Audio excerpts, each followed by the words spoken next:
Glory to Yahweh, Ba'ashem, Yahushai, Ba'ashem, Hamadash. And double honor to the apostle.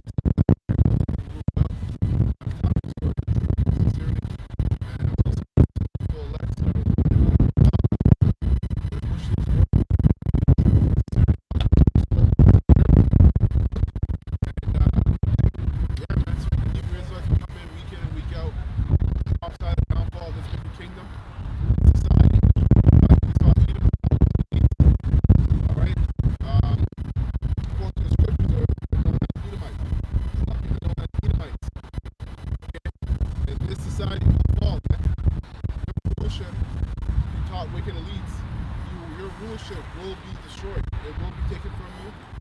Who the world ignorantly calls Jesus Christ, Yahweh Shai, the one and only begotten Son, the one true power in the heavens, Yahweh, okay, has prescribed for your rulership to be taken away from you. All right, get from me Obadiah 1, and then Ephesians 6. This place is sanctioned to be destroyed by thermonuclear fire. Thus says the Bible. All right, by the way of World War III, which we're already in, but we're getting to the climax of World War III. All right, and when this devil is filling his belly, all right, Marianne, get that for me, Joel 20, like 18. When this devil is filling his belly, all right, and that's parabolic. What do you mean by filling his belly? Belly represents his mind, right? When his mind is fully set that he has everything under wraps, you know, we're finally going to do this whole thing. The Lord is going to rain down destruction on him, man. And it says that terrorists will come upon these devils on every side. These devils, heathens, and you two-third Israelites that really don't take this truth seriously, whether within the ministry or without. You don't take the truth seriously. It's just an entertainment thing. It's something to be a part of. It's not life for you. So that means you're just alive, you're not living. If you're just alive and you're not living, you're a part of the congregation of the dead. Right? Useless, well, currently you're a useful eater. You're a useful eater, right? So you're really a useless eater. Go ahead and you can get that. Yeah. Yeah, in a different. Okay. Or dropping the drop of the bucket, so to speak. Yeah. The top? Yeah, sure. Okay. Obadiah 1:1. It says, the title says, Edom will be humbled. That's right. The vision of Obadiah, thus saith the Lord Yahweh concerning Edom. We have heard a rumor from the Lord. An ambassador is sent among the heathen. Arise ye and let us rise up against her in battle. Right. A rumor from the Lord. Arise ye and let us set up against her in battle. The her represents America. America is the patsy, all right, aka the fall man, all right, the corporation that these devils run. These top wicked elites, these bankers. You think America's a country? You think Canada's a country? Well, you're fooled. It's not. It's a corporation. That's why you have a president. All right, go ahead. Behold, I have made thee small among the heathen. Thou art greatly despised. Right. What does it mean by small? His reputation is leaving. You know, our one system, the whole world looked at the so-called white man, saw Edom for everything. All right? And that's because the Most High gave him the fatness. Well, really, it was Isaac who blessed him, blessed Esau with the fatness of the earth and the dew of heaven. And he should live by a sword. In the scripture, the sword is a killing instrument.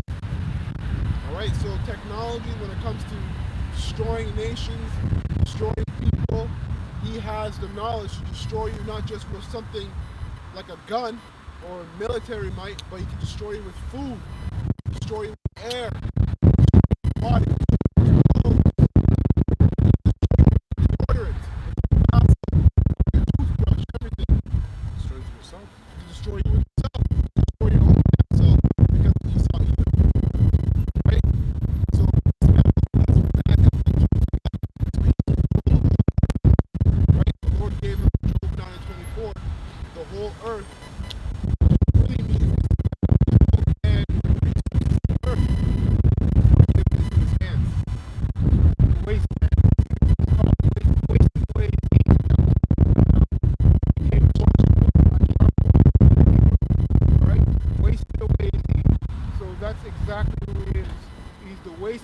or we call him the beast man. Okay, beast man, Edom, beast man.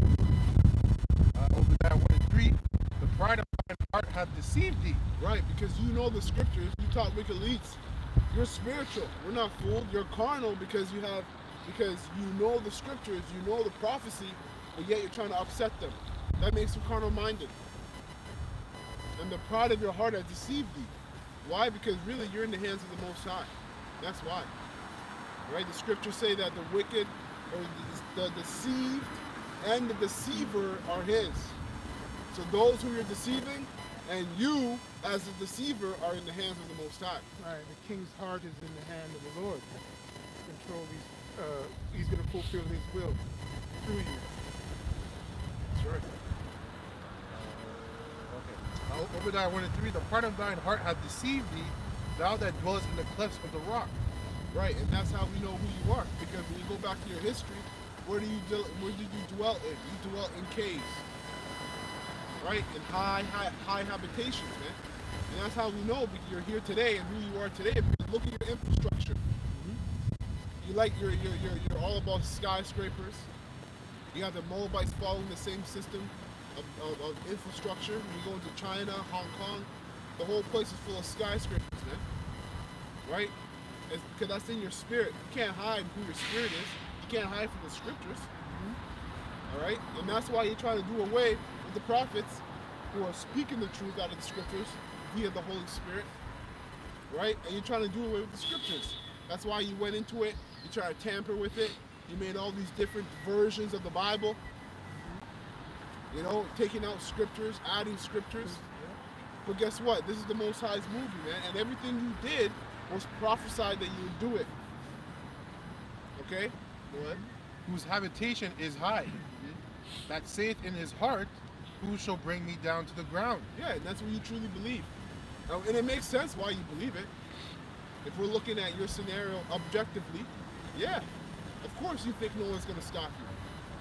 But that's how the Most High works. See, the Most High is dramatic.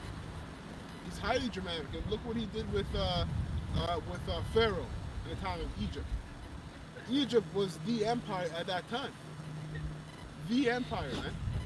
And he told Moses straightforward, listen, I'm gonna send you to Moses, prophesy, send you to Pharaoh, prophesy, all right, and then I'm gonna harden his heart. I'm gonna make sure he doesn't listen to you. Why? So I can glorify my name. So all your pride, all your wealth, all your power that's been given to you has been given to you so the Lord can glorify his name through your destruction, through your taking down, you being taken down, and you putting it to slavery. Because you're going to hide yourselves into those slave bunkers. You and the rest of, all your confederates of the other nations, right? They have slaves in there. They got slaves. All those slaves are going to be ours. Because they're not going to be doing any work in those slave bunkers. We know that. But all the people you kept up into those underground cities, all of them are going to be our slaves. It's slaves of the whole full elect, starting with 144,000. Okay, you're going to have to rebuild the holy city. Okay, and you're going to be in continual employment for 1,000 years. Busy. Revelation 13 and 10, right? You have captivity is now go into captivity. And it's clear. It's straight out right to you there to this day. You're in power, right? You're the end of the world. Right? Meaning of this system. The Lord is going to end it. Yeah. Right? That was prophesied in Daniel's vision. Right? He had the prophecy of the seven or the four beasts, and he also had the prophecy of the statue. So your empire, because you had four major empires that really made a dent in the world, so to speak. Right? You had the Syrian Empire, the Babylonian Empire, the Greek Empire, and the Roman Empire. And then you would have an empire that would come out of the Roman Empire. Right? When you go into Revelation, the 17th chapter, it talks about, Revelation, the 8th chapter. It talks about the little horn that came out of the tent. Right? You go into the British Empire, right? And you got the red dragon, Revelation 17, the red dragon, that had 5 heads.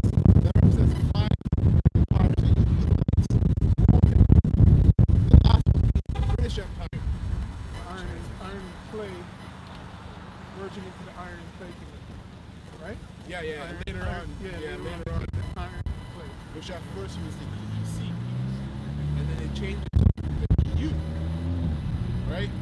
And that was set up to fight Russia, to really take down Russia at that time. So we understand the outline of when you begin, and when your demise is coming. Yeah. So when the elder's saying about Esau's the end of the world, that's empire to rule. So we know we're in the latter days. Hey, bring that precept up real quick, brother. Quick. Second Ezra, chapter 6. We'll start at verse 7. Then answered I and said, what shall be the parting asunder of the times? Or when shall be the end of the first, and the beginning of it that followeth? And he said unto me, from Abraham unto Isaac, when Jacob and Esau were born of him, Jacob's hand held first the heel of Esau. For Esau is the end of the world, and Jacob is the beginning of it that followeth. Yeah, he's the first. He's going to rule first, so to speak, in regards to that. And then the second kingdom, the final kingdom. You can read that record also, which was prophesied in the book of Daniel, right? As well, the 7th chapter. But yeah, some people. So Esau's kingdom that we're currently in, the iron and clay kingdom, is going down right before our eyes right now, as we see. His infrastructure, right, is basically done. It's basically done, right? If you can see it. If you can see it, right, as the Lord is revealing, right? And Jacob's kingdom will follow. Yashra'Allah, right? If somebody can get Daniel 7 real Which quick really and hold is it. actually Yahushai's kingdom. That's right. So That's right. We partake because by default, By we're default. Israelites. Yeah, go ahead. Yeah. And then somebody hold Revelation. Keep holding what you have. Somebody get Revelation 17. Well, I thought you'd get something too, right? Yeah, I have Ephesians 6. Okay. I got Revelation. Yeah, Revelation 17. Bring up Okay, yeah. Ephesians. Just to add to what the elder was saying about Esau had 5 kingdoms, Yeah. right, major ones, right? But Esau, he still got it wrong. He had 5 chances to get it right, and he still got it wrong every single time.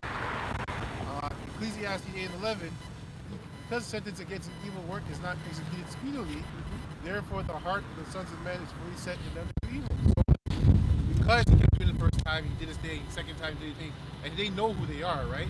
The Most High didn't judge them right away, so now he's in his last kingdom, right? Which is the continuation of the Roman Empire, right? He still thinks that nothing's gonna happen. He knows what he did in the past. He knows in the past, like, look, we did this. We were in the first kingdom, second kingdom, third kingdom, fourth kingdom. No one really stopped us, man. Now we know everything we did in the past. We know all the mistakes. Now we're gonna do everything perfect this time, right? But he's not doing it perfect. It's the Yeah, opposite. he is. In Well, wickedness. yes. Well, in wickedness, Right. because that's what, right? You can say That that he was the got trick. food. Yeah. He got food. Yeah. He Yeah. got food. Yeah. Well, he never accounted for the elect men to wake up. Yeah. You know, he never thought we would actually wake up. That's He right. spent so much money and effort and time in hiding the truth. He never thought that's the power of the Spirit. You know, he never thought we would actually wake up and stand and start calling him out for all his wickedness and identifying you. But once you're identified, you can be addressed. You know? Got bamboozled. That's right. The Most High did a number on you, man. Played you out. Finish that up and let's go. And then get Revelation 17. Okay, so Obadiah 1 and 3, I'll read from the top. The pride of thine heart hath deceived thee, that though thou dwellest in the clefts of the rock, whose habitation is high, that saith in his heart, who shall bring me down to the ground? Yeah. Yeah, exactly. Exactly. Yeah. And then verse 4, though thou exalt thyself as the eagle, and though thou set thy nest among the stars, thence will I bring thee down, saith the Lord. Yeah, and that's going into their satellite systems that they got up there in the heavens. Not the literal heaven, but you got 3 heavens. You got the first heaven, which is our space within the ozone layer. Then you got the second heaven, which is the space without the ozone layer. And the third heavens is where the Heavenly Father, the host of heavens, the angels and Yahushua dwell. So you got all his space stations in the first heaven, because they tell you, their own Edomites, astronauts, tell you of NASA that there's a belt that they've never been able to go through. Van Halen, That's right, full of radiation. right? So a lot of his power came from deceit, lies. You know, telling you that they've been on the moon, they're planning on going to Mars. All these things to keep your mind distracted from the truth. Which is the truth is he's really weak and he's limited. He's limited in his power because the Most High has set his bounds, as the scriptures say. Now get Revelation 17, start at 1. You can read down to 13. Revelation 17, starting at verse 1. And there came one of the 7 angels, which had the 7 vials, and talked with me, saying unto me, Come hither, I will shew unto thee the judgment of the great whore that sitteth upon many waters. Right, what's the great whore? America, that's right. America is the great whore that the Bible speaks of when you read Revelation 17. Go ahead. Which whom the kings of the earth have committed fornication, and the inhabitants of the earth have been made drunk. And what do you think the UN is all about? The United Nations. They sit on a round table, man. Talking about really, and obviously they're not going to let us in or let any cameras in onto their sit-downs and what they actually talk about. But because we understand the mindset and we understand prophecy, we know that these devils, starting with the top wicked elites and the rest of their confederates, which are the kings of these various nations, are plotting against the hidden ones, which is the nation of Israel, starting with the elect. Psalms 83. Psalms 83, that's the spirit. Right? Because, damn, I got so many precepts in my mind. Psalms 83, somebody hold that too. And then Ezekiel 31, and start from 7, you can read to 9. Read that real quick, that one. And then we'll go right back. Remember where you're at. 31 and 7. Uh-huh. Thus was he fair in his greatness, in the length of his branches, for his root was by great waters. Right, this is now parabolically and spiritually talking about Adam. Right, his root, the Garden of Eden, Eden being the whole landmass, the garden being Jerusalem. Right, of Eden, right, the capital city of the holy city. Okay, go ahead. And he had those 4 major bodies of water that cross through or around that area, which is called Levant, in other words, or the 4-town crescent. That's right. Go ahead. The cedars in the garden of Yahweh could not hide him. Right, the cedars. He's not talking about literal trees. Again, that's parabolic for other nations. Because contrary to belief, every nation is some shade of brown, some shade of dark. This way you have different colored trees, different shades of brown in trees. Right? Esau Edom is the only man that sticks out as a man without any melanin in his skin. Yeah, the mark of leprosy. Right, Esau, the mark of That leprosy. mark. Right, but Cain didn't look like Esau. Cain looked like he was dark skinned like us. He came from Adam. That's Adam's sons. Cain was Edomite. In the reincarnation. But Cain, as Cain, wasn't, he didn't have a lack of pigment in his skin. That's right. That Was curse. it- And that curse played out when he came back in the reincarnation as Esau. He was dark as fuck. Of course, yeah. Yeah, the mark was put on him. That's what we just explained. But Oh, Salakia. Not then. I need No, to that read was- back that the was Lord put a prophetic. mark on him. The mark of Yeah, leprosy. after them, yeah. He was back before the mark of leprosy. Yeah. So he no. couldn't hide. He That's was why he's complaining reading. and crying. I understand. Come back. Yeah. Really? Yeah, exactly. Read it again real quick, brother. Yeah, because that came up. Read it again. So the cedars in the garden of Yahweh could not hide him. Right, you see that? So the mark was put on him. That's why he couldn't be hidden as well. Right? Because he looked different from the nations. He had the mark of leprosy now. Oh, sorry. I was thinking No, Esau had the mark of leprosy, right? That's, Yeah, he got that's the- what I wanted you to read. Go back to. Read it He couldn't hide. The one who couldn't hide was Esau. Okay. Yeah, that. Amongst the that's cedars, yeah. the other nations. yeah. That's the point. Which is the mark of leprosy he had on him. Interesting. He stuck out like a sore thumb. I never thought about it like that. So the curse, No, no. the curse that was given to Cain didn't play out until Esau. Right. So when Cain went out into the wilderness amongst other people, Yeah. he was able. They didn't recognize him. I don't understand. No, he just looked like he's just a dark skinned man. That's it. Yeah, he was just a dark skinned man. Okay. But the Lord's let's get that precept. Let's get that That's precept. like, you see what I mean? There, yeah. Let's get that precept. Take your time. And then hold that. We still got a couple more pieces.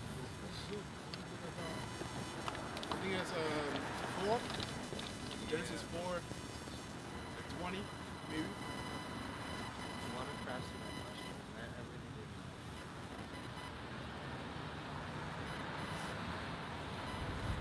Maybe down. Oh, wait, I can Got it? start up. Yeah, Genesis 4.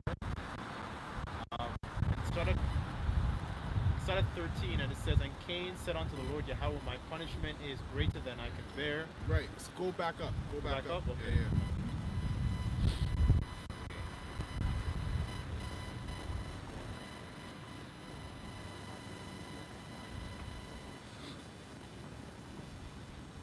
Start from the beginning.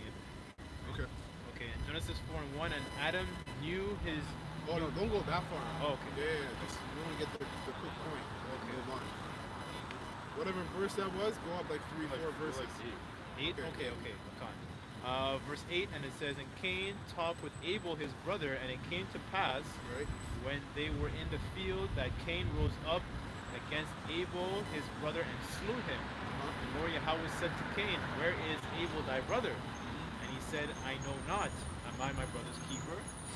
Verse 10, he said, What hast thou Which is a liar. You are your brother's keeper. That's all it says. You're supposed to look after your brothers. Right. Go ahead. Verse 10, and it says, And he said, What hast thou done? The voice of thy brother's blood crieth unto me from the ground. Yeah.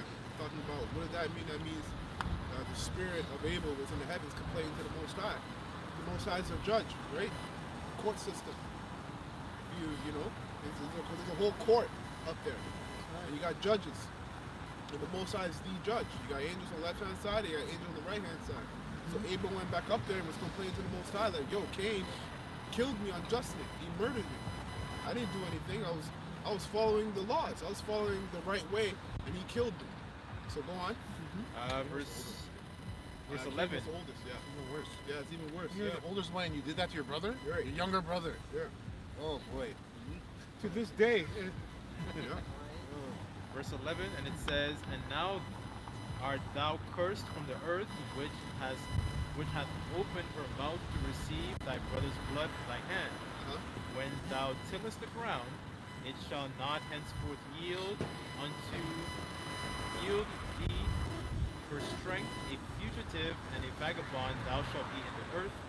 And Cain said unto the Lord, My punishment is greater than I can bear. So that was the punishment he was complaining about.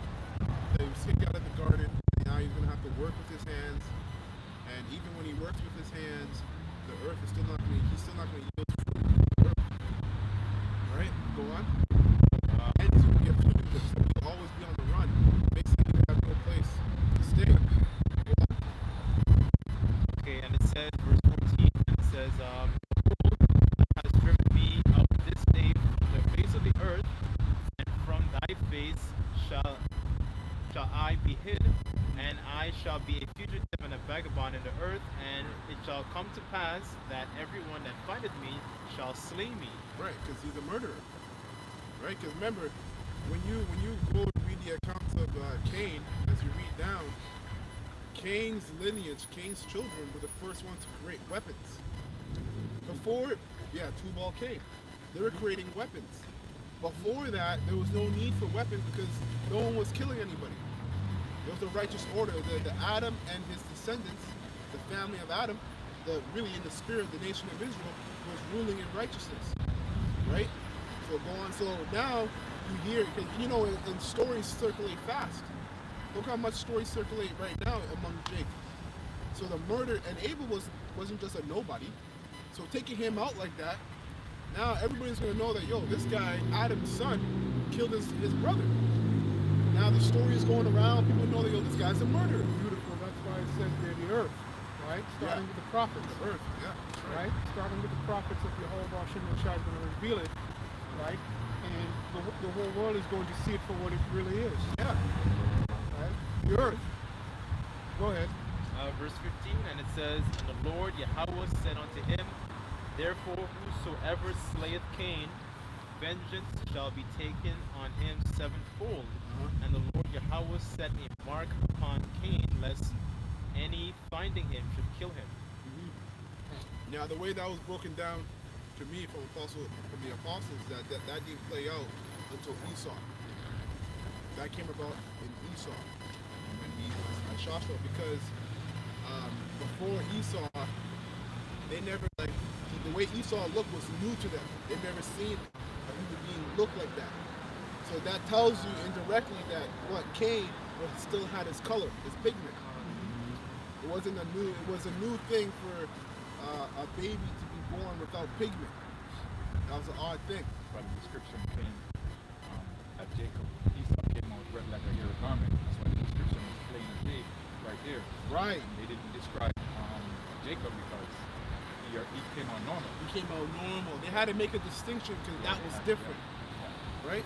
Beautiful point. Real quick, and if anybody has any, if anybody comes up against that, hey, just look in the palm of your hands, dummies. Right? What that means is that's where at least of the melanin is. Come on. For real. Hey, continue. Hopefully you will receive that. Right? So it just proves. See that? Melanin, lots of melanin, Yeah, bring that out. less melanin. Come on. Hey, go ahead, brother. It's time to come. You have Yo, more? hold on. Okay, That's it. That's the point. That's the point? That's the point. Okay, so in the same scripture, in Genesis 4:15, you go into the word mark, oath, right? It says sign, signal, a distinguishing mark, banner, remembrance, miraculous sign, omen, warning. The word there that sticks out to me is omen. Right? When you say omen means name prediction.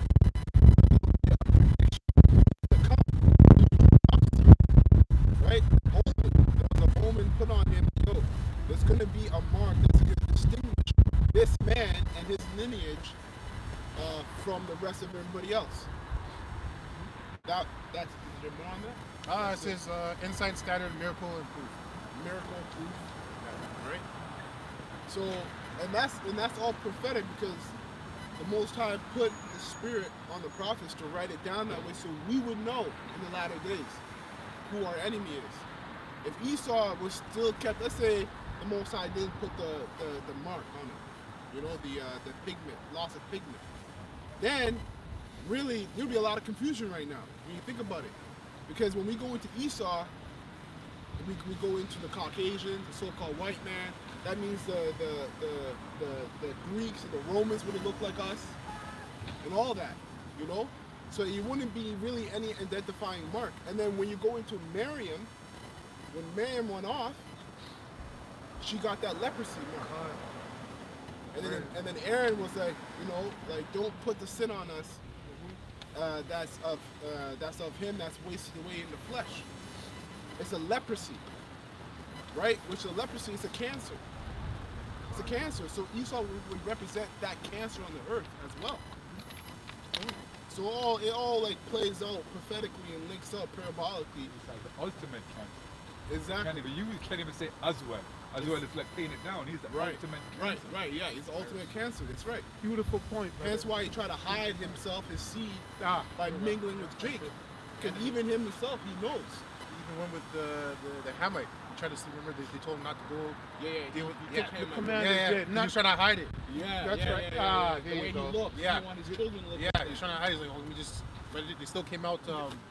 yeah. Which is, you know, it makes sense. Objectively, it makes sense. Like if you Objectively, look like if I'm blue or I'm purple, I'm the only purple person.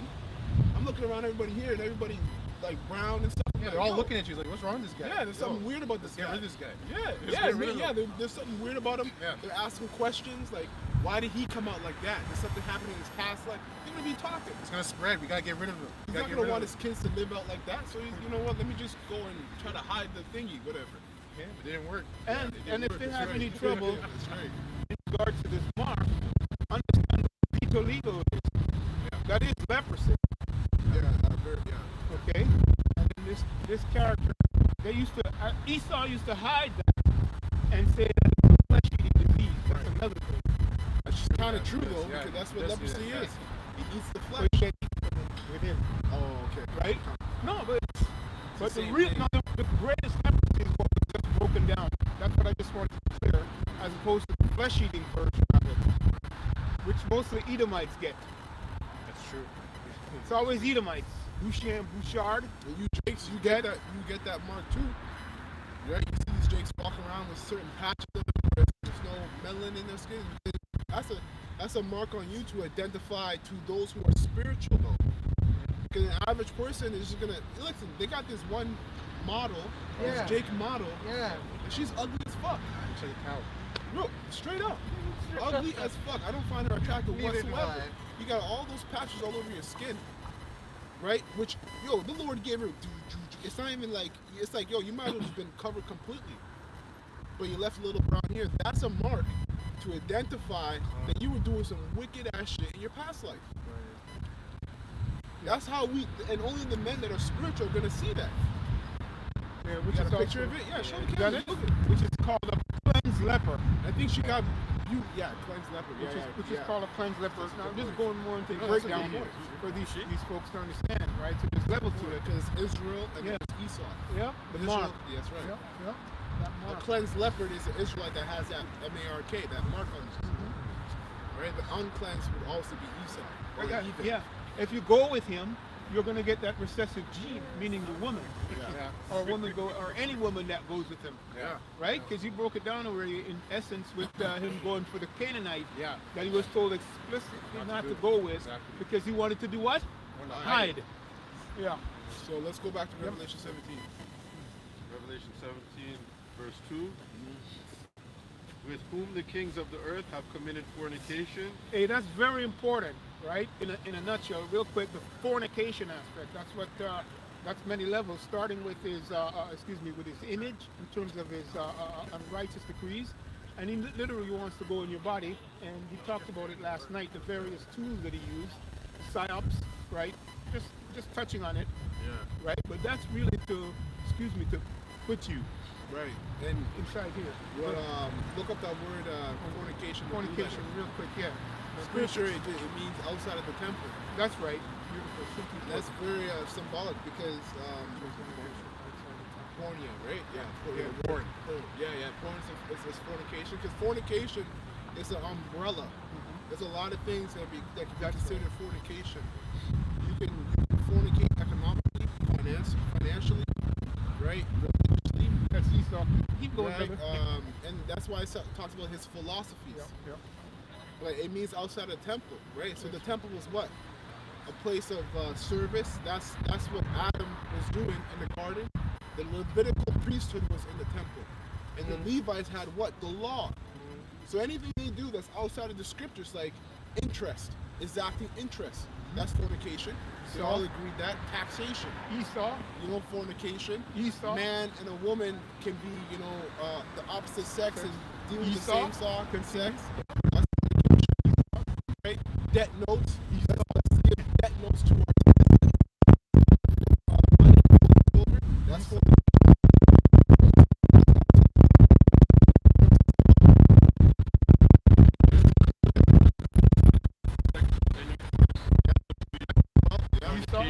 Homosexuality, Esau. lesbianism, intercourse with animals, etc.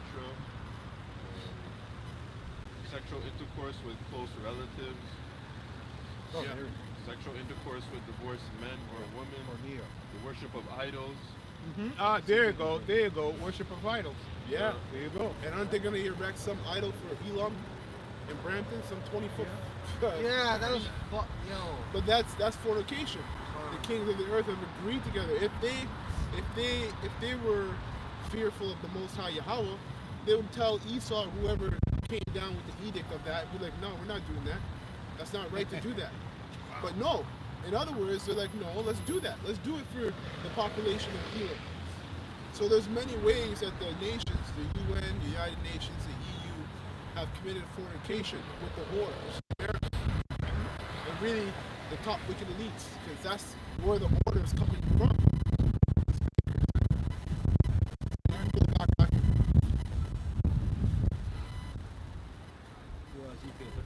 No, the Revelation. And the inhabitants of the Oh earth. shit! Did you even finish that?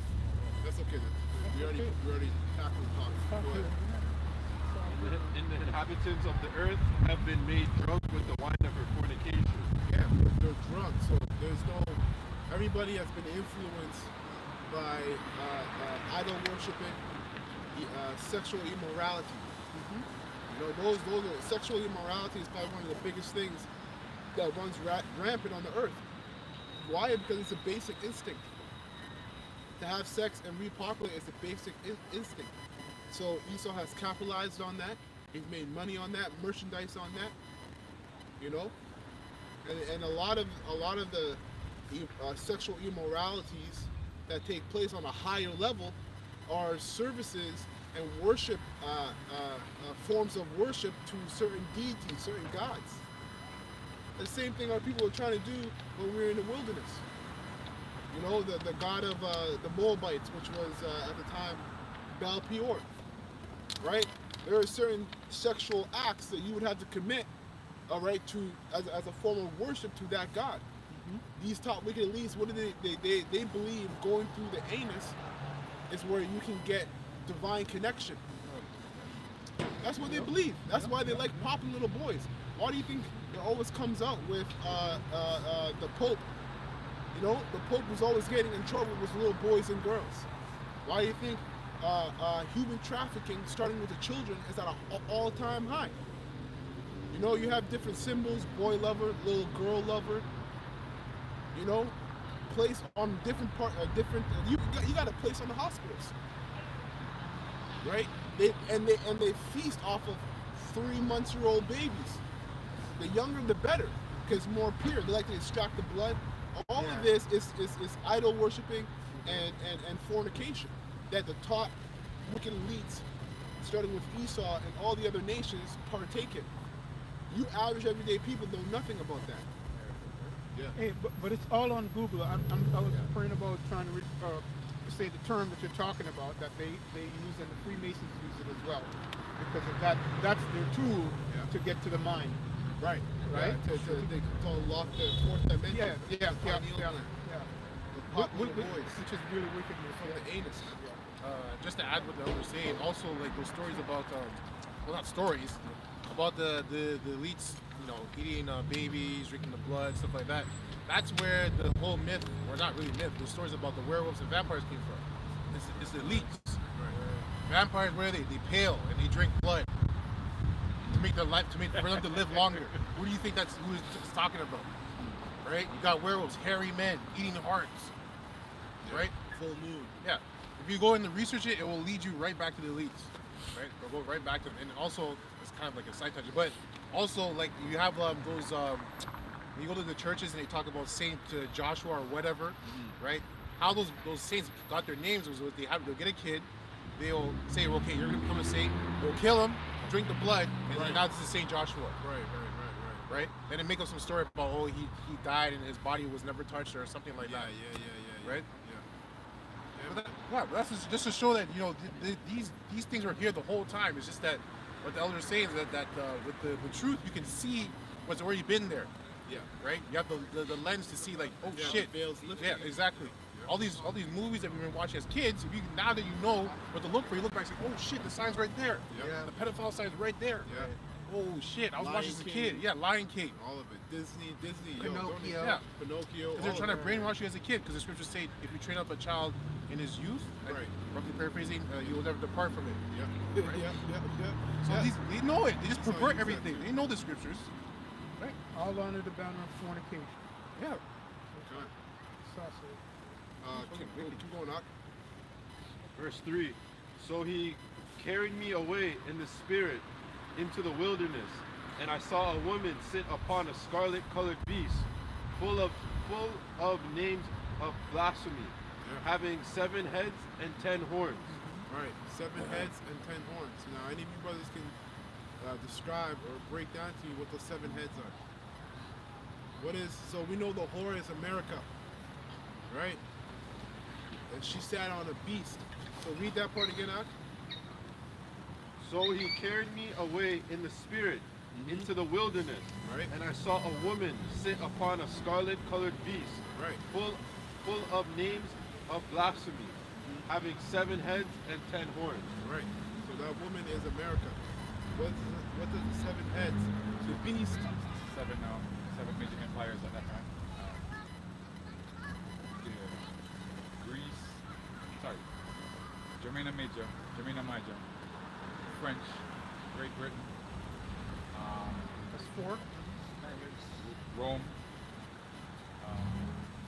Greece, and one more. The brothers of the Spaniards.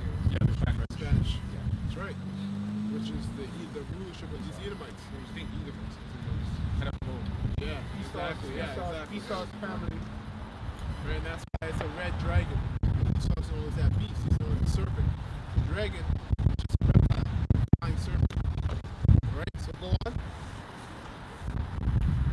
And the woman was arrayed in purple and scarlet color, and decked with gold and precious stones and pearls, having a golden cup in her hand, Right, so read that last part. full of abominations and filthiness of her fornication. Right, her philosophies, her ways of thinking, which America is the mecca of all wickedness. But that also, the color, the purple's royalty, gold, all of that would represent that this beast, this woman would be attractive. The war would be attractive to all the nations. The way of living, everybody wanted to go to America. If you wanted to be an entertainer of any sort, music, movie, sports, you wanted to go to America to do that. So that's prophecy playing out. All right. Now that whore is looking used up, saggy, dusty, dry. Makeup's not on right. You know, everything is. We're seeing the decline of America right before our eyes, and that's prophecy playing out right before our eyes. Can't hide it. Okay. And John saw this in a vision, and he was attracted to her. Yeah. You gotta think about that. He was looking at her, he's like, and he was getting like, he was getting hard. Looking at her, he's attracted, and the angel had to curse him out like, yo, why you attracted this for? You know, but that's how we feel about you, Jakes.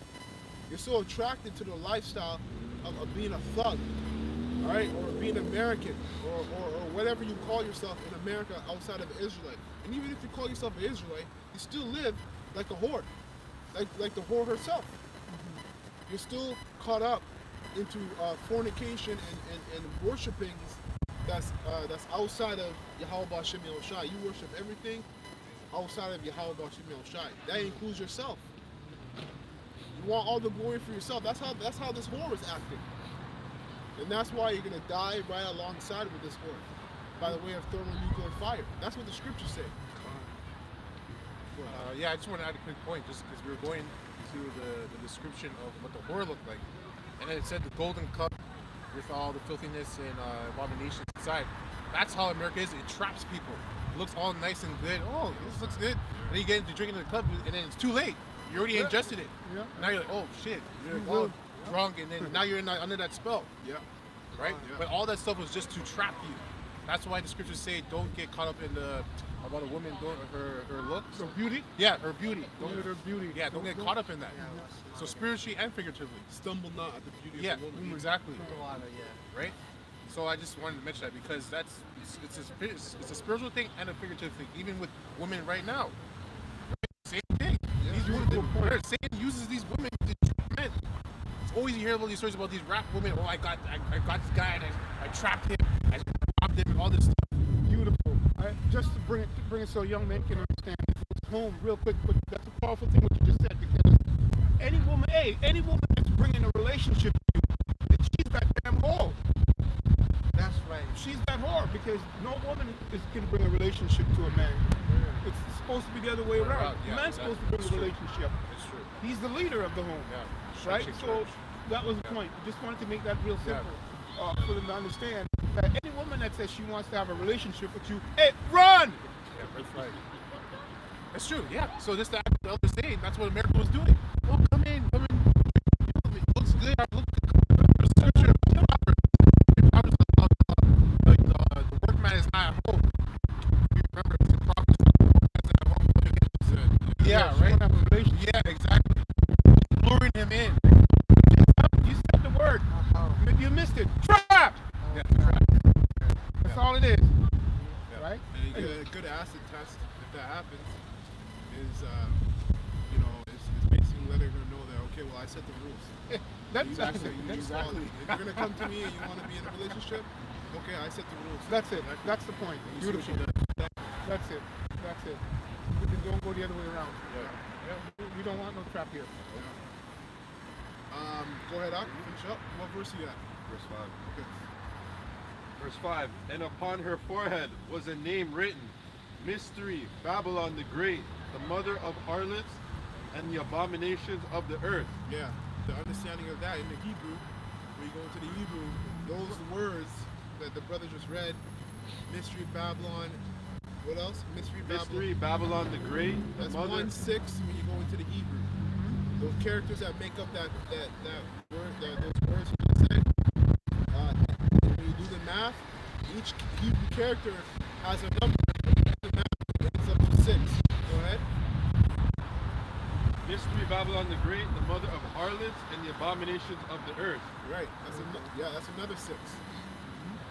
Verse 6.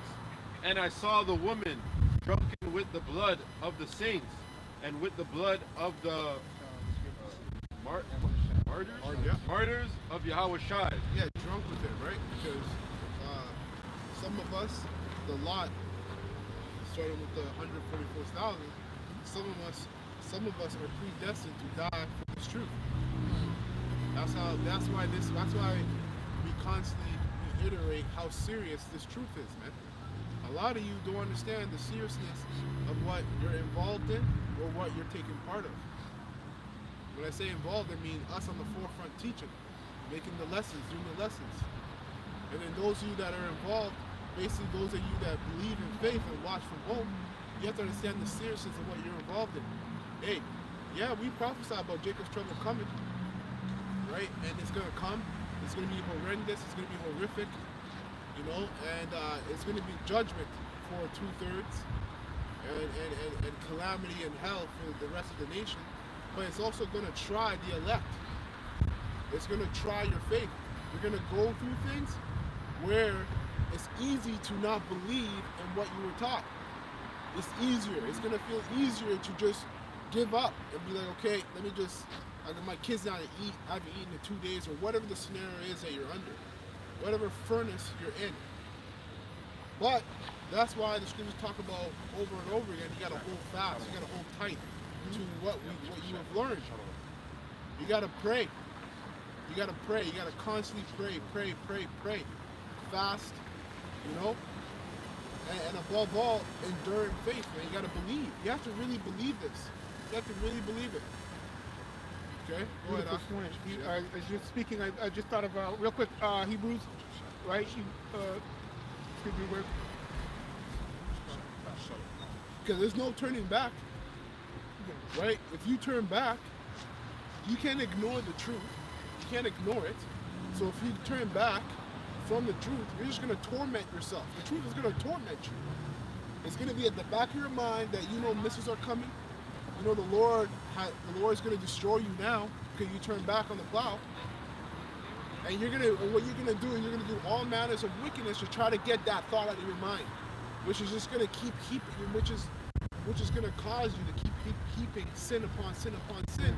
Iniquity, yeah. Iniquity. So you're gonna even now you have even a harsher sentence than you did when you begin. That's how dangerous this truth is, man.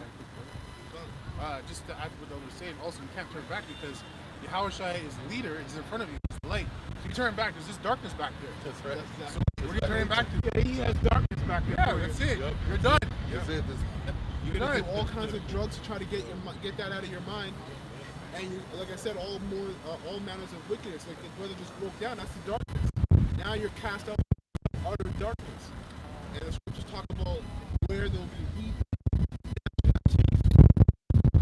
That's a terrifying thing to be involved in. You can use the exit from Egypt at the same time, because when they were going through, going through the chariot was there giving them life. So imagine if they turned back, they would just up. They had to follow the chariot. Who was riding that chariot? It was Yahushua. Yeah, Shah. Yahushua. That's right.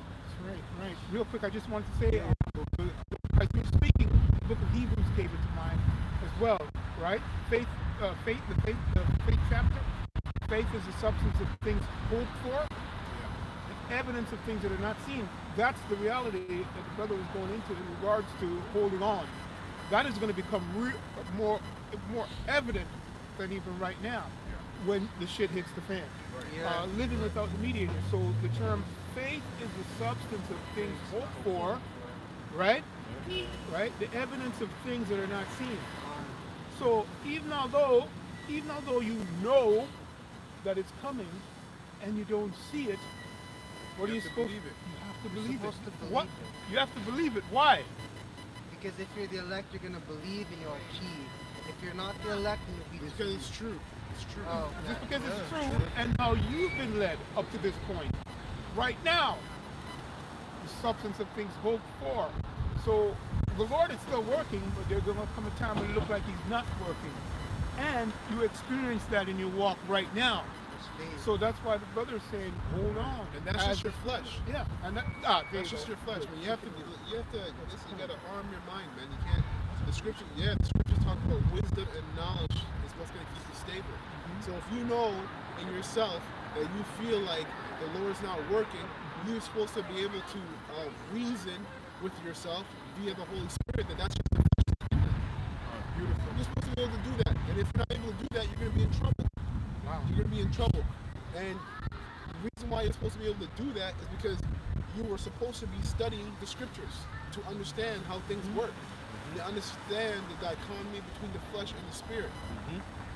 You know, the flesh is always going to make you think the Most High is not there. That's its job. It's to make you think the Most High is not there. Because when you think the Most High is not there, then now you're subject to wickedness.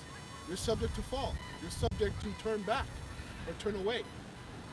The spirit always knows the Most High is there. Because the spirit is from where? It's Yahushua's spirit. It's from the right hand side of the throne of the Heavenly Father. That spirit, the scriptures, Wisdom of Solomon talks about how she was with me and when I was your ever delight. Always with Beautiful. you. Did brothers get that? Did you get that?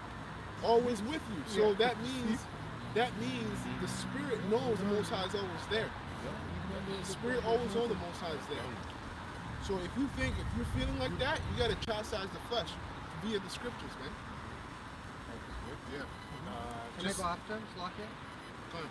Just to add to what the elders say, just think of it as like if you went to university or in high school, like you have midterms, pop-up quizzes, and then you have the exam, right? So you're supposed to be doing your work throughout the year, right? So when you get to the exam, right, you're ready. That's when the tests pop up. Like once they're close at you, okay, are you ready? If you've been studying, you're ready. Okay, boom, I know what to do, right? But if you're failing all these tests, these midterms, because you're not studying, what do you think is gonna happen at the exam? They're gonna fail.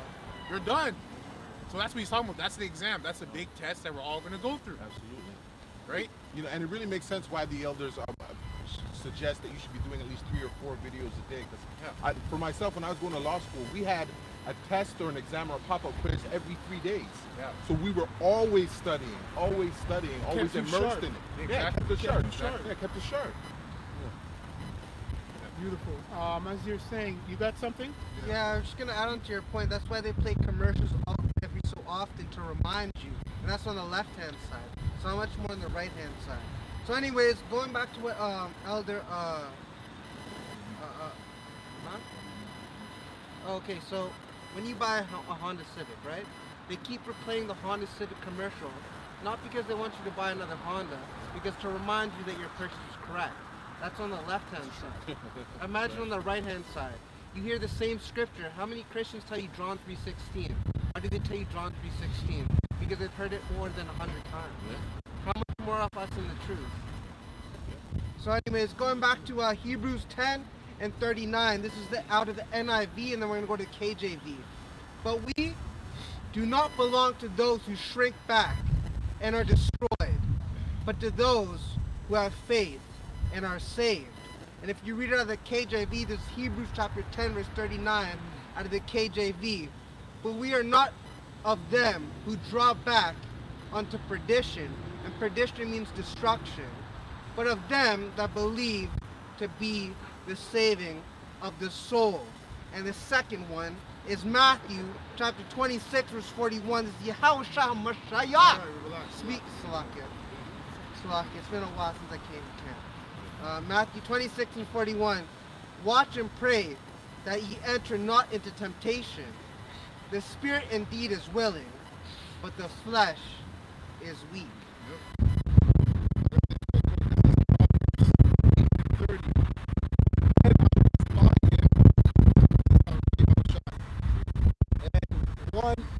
One brought up with him.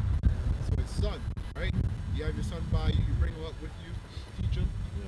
It says, and I was his delight, rejoicing always before him. Rejoicing in the habitable part of his earth, which is the heavens, right? And my delights were with the sons of men, starting with the Israelites, right? There's another precept that says that.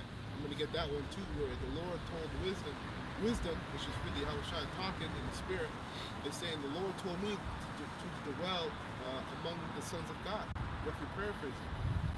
So it says, verse 32, now therefore hearken unto me, O ye children, for blessed are they that keep my ways. So if Yahushua in the spirit was constantly feeling like this, because all he ever cared about was his father when he was on earth. That's all he ever thought about, his father's will, his father. Yahushua is the standard, so we have to be mimicking the same mentality. My father's will, my father. You can't think about yourself, man. The flesh wants to think about itself. You're in a place where you're lacking of something, you gotta think about the Father's will. You're in a place where you're injured, you gotta think about the Father's will. Did Yahushua do the same thing? He didn't eat and drink for 40 days and 40 nights, and he thought about the Father's will. You know, he was constantly having to go back and forth with the disciples, mainly Peter. Peter, you know, he was bold, but he had to humble him and go back and forth. He had to dodge death.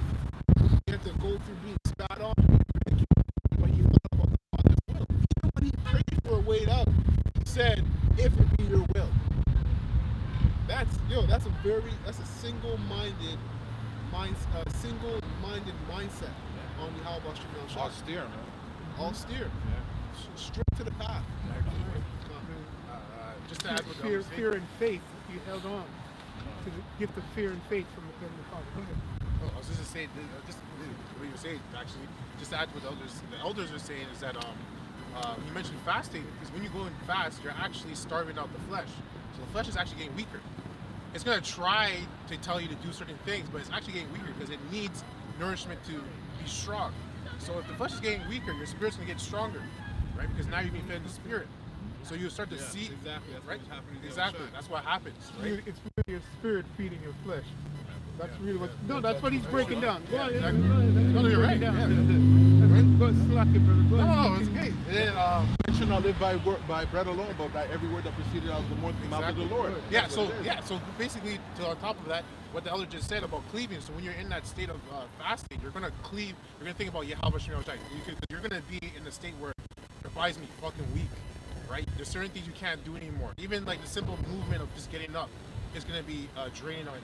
So all you're gonna be in a state of okay, like you're gonna actually have a better understanding of what's really important, right? That's if you're fasted. That's in that's the Lord. fasting. Yeah, exactly. Beautiful. I'm glad you're bringing it up.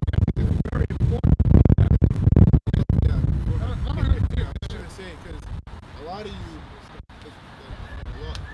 brothers here a little bit more seasoned, a lot of you have to capitalize that for yourself. when Yahushua said, man should not live by bread alone, but by every word that proceeded out of the books. Yeah, you have to understand what that means is you're supposed to trust the Lord. That's all. Yeah. When you're fasting and you're feeling weak, trust the Lord instead of yourself. It's not like the Lord is so wicked to leave you hungered for 4 or 5 days and you just die withered and you don't eat. That's not. The Most High is going to feed you, but He wants to see that you trust that He's going to do that. So that's what Yahushua is saying.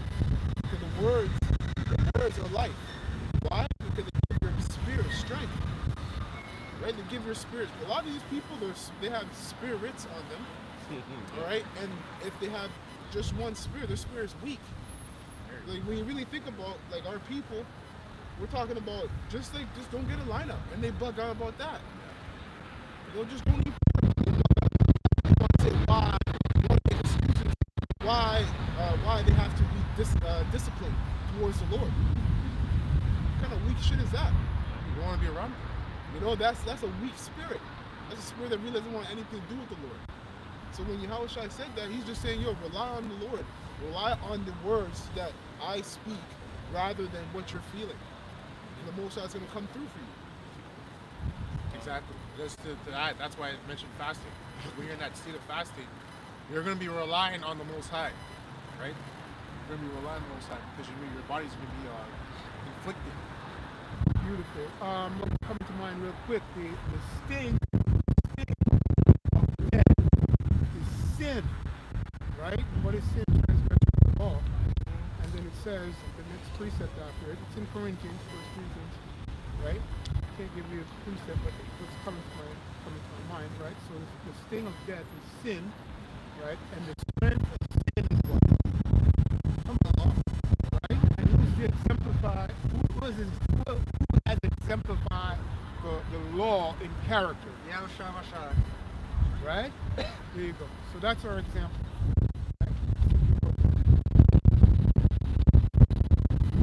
Go back and finish up Revelation. Revelation 17, verse 6. And I saw the woman drunken with the blood of the saints, and with the blood of the martyrs, Yahushua. And when I saw her, I wondered with great admiration. And the angel said unto me, wherefore dost thou marvel? I will tell thee the mystery of the woman, and of the beast that carrieth her, which hath the 7 heads and 10 horns. Yeah, what's the 10 horns? We already broke down what the 7 heads of the beast is. Different empires of which Esau ruled it. It's The EU? yeah. EU. I said. Yeah, it's the EU. I know, I saw you mouth it. Yeah. But you might as well just say it. Yeah, the EU. Wanted to make sure. Yeah, Yeah, because I'm going back in my notes, you know? Oh, yeah. Yeah, so the 10 horns, the 7 heads and the 10 horns, the 7 heads represent these different empires that Esau, Edom had ruled in, right? And the 10 horns is representing the EU, which we said earlier was called the EEC. They changed it to the EU. Now, when you look at the EU, now they have all these nations a part of it. Yeah, because the ECC was only 10. It started with 10. No? It was actually 12, but England and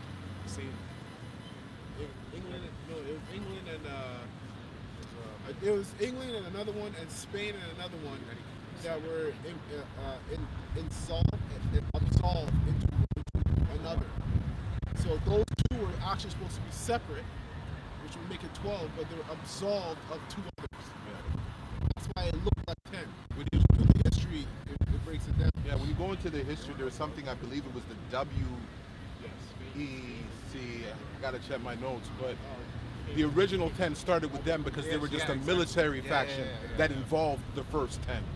That's really right, and because you know how Esau rules, he rules through military might, right? That is what best fits that scripture. But you're right about the EEC, but before that there was actually, I think it's called the WEC, and it was a military fund that was organized by the first 10 factions of the EU. Which was 12, but you got 2 of those. I forgot what countries they were absolved of.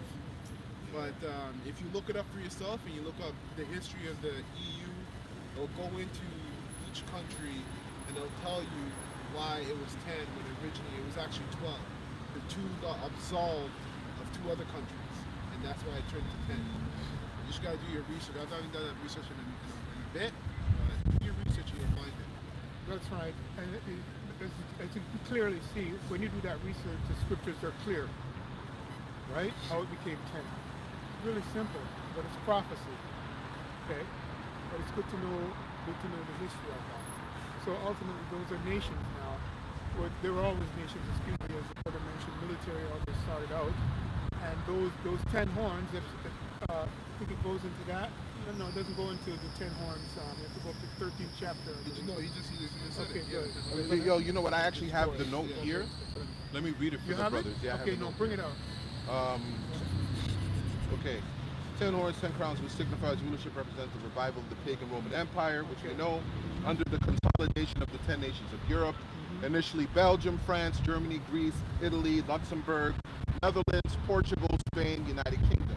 Right. The other nations that presently sit were added Portugal, to offset. Exactly. Yeah, that's the spirit. That's it right there. Portugal, yeah. To offset the prophecy, but all 28 link back to the original 10. So January 1st, 1958 is when the 10 kings, initial 10 rulers of the European Economic Community, better known as the European Common Market, today known as the EU, the European Union, received its charter. Okay, so that's where the 10 starts, starting its operation. Really, it started off with 6 member nations who had signed the Treaty of Paris in 51. By 52, when it took effect, they founded the ECSC, the European Coal and Steel Community. In 57, they signed the 2 treaties of Rome, becoming the EACEC, European Atomic Energy Community, spearheading development in the field and in the EEC. In 59, they set up their headquarters in Brussels, Belgium, planting 10 flagpoles, which really represented the 10 countries of the Western European Union. That's what I was talking about. Established for European security and defense. See that? Yeah, The but water for Portugal, those notes. Spain came out of Portugal. Yeah, Spain came out of Portugal. Yeah, that's what makes it 12. Okay, it has to live with prophecy. Sorry. But there's another one. Which? Britain. England and Yeah. Yeah, United Kingdom and what? it's extension. Would that be Scottish? It's either Scotland or Ireland. It's one of I think it's Ireland. It might have been Ireland. I'm looking it up right now. Yeah. But yeah, if the spirit brings it out, we'll get into it. But finish that up.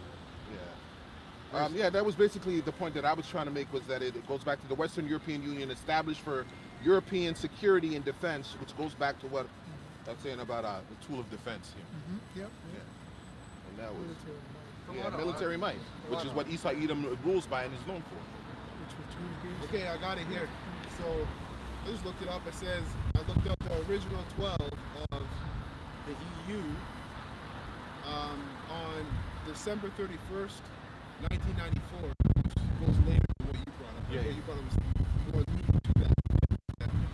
1994, the EU had 12 member states: Belgium, Denmark, Germany, Ireland, Greece, Spain, France, Italy, Luxembourg, Netherlands, Portugal, and the United Kingdom. From January 1995, the EU added 3 member states: Australia, Finland, Sweden, and They got to 28. 28. They're trying to cover up that prophecy. They're trying to offset it. Make sure that it's pinned down to what it said. There's many more nations added. Yeah. But we know you dummies.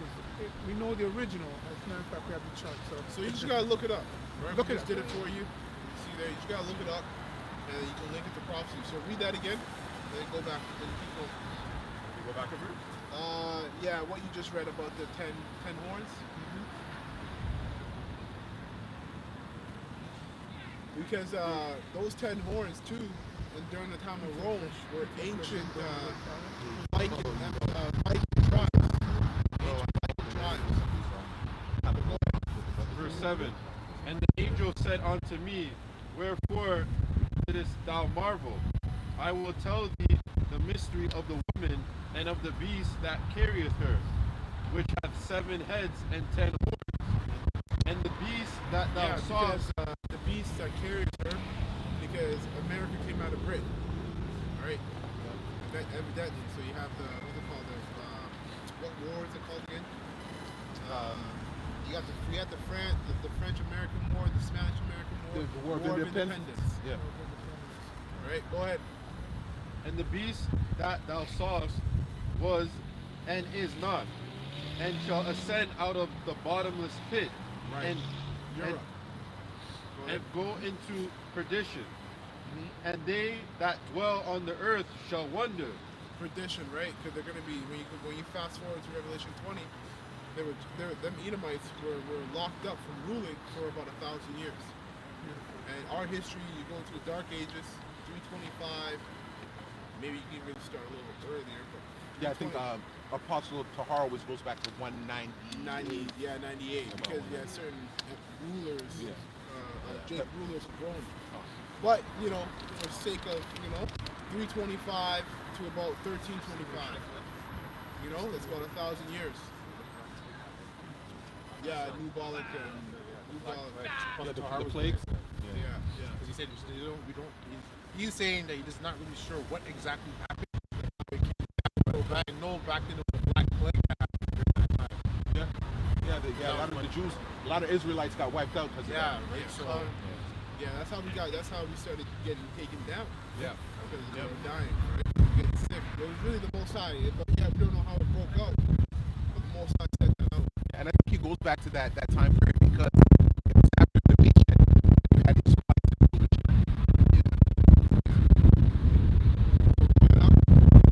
They that dwell on the earth shall wonder whose name of life. From the foundation, Saved and who isn't saved, right? Go ahead. from the foundation of the world. Right. So who are really the sons of God?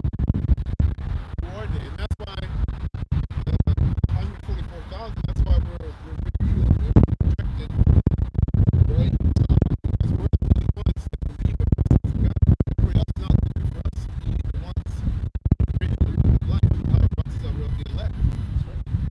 They're expecting all these different Amalekites in the land to be the sons of God. Or anybody can be the sons of God now, according to Christians. Doesn't matter what you are.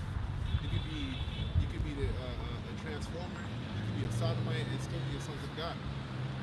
And technically, as an Israelite, if you are a son of God, but you're going to be destroyed before you can really live out the reputation of that name, Yahshua. You're going to be destroyed. Go ahead. yeah. Just to add what I was saying, also they're not looking for us to be the sons of God. They find out that we're the sons of God, they're gonna realize that we want payback because of what they did to us. So we're pissed off. Think about it. All these nations. Well, They're trembling in their boots. they That's what's they going know on. this. Of course they know. Of course they know. Yeah, they know. Yeah, they know. But the other ones, average everyday people, we tell them that I'm actually a son, a descendant from King David and that family line and all. They look at you like, what are you talking about? Which is rightfully so. It's not for you to understand right now. Not. But you know what's so crazy about that? That there's only one group of people that I know that are out here professing to be Israelites. Who else? What's his name? Ben, not a Jew.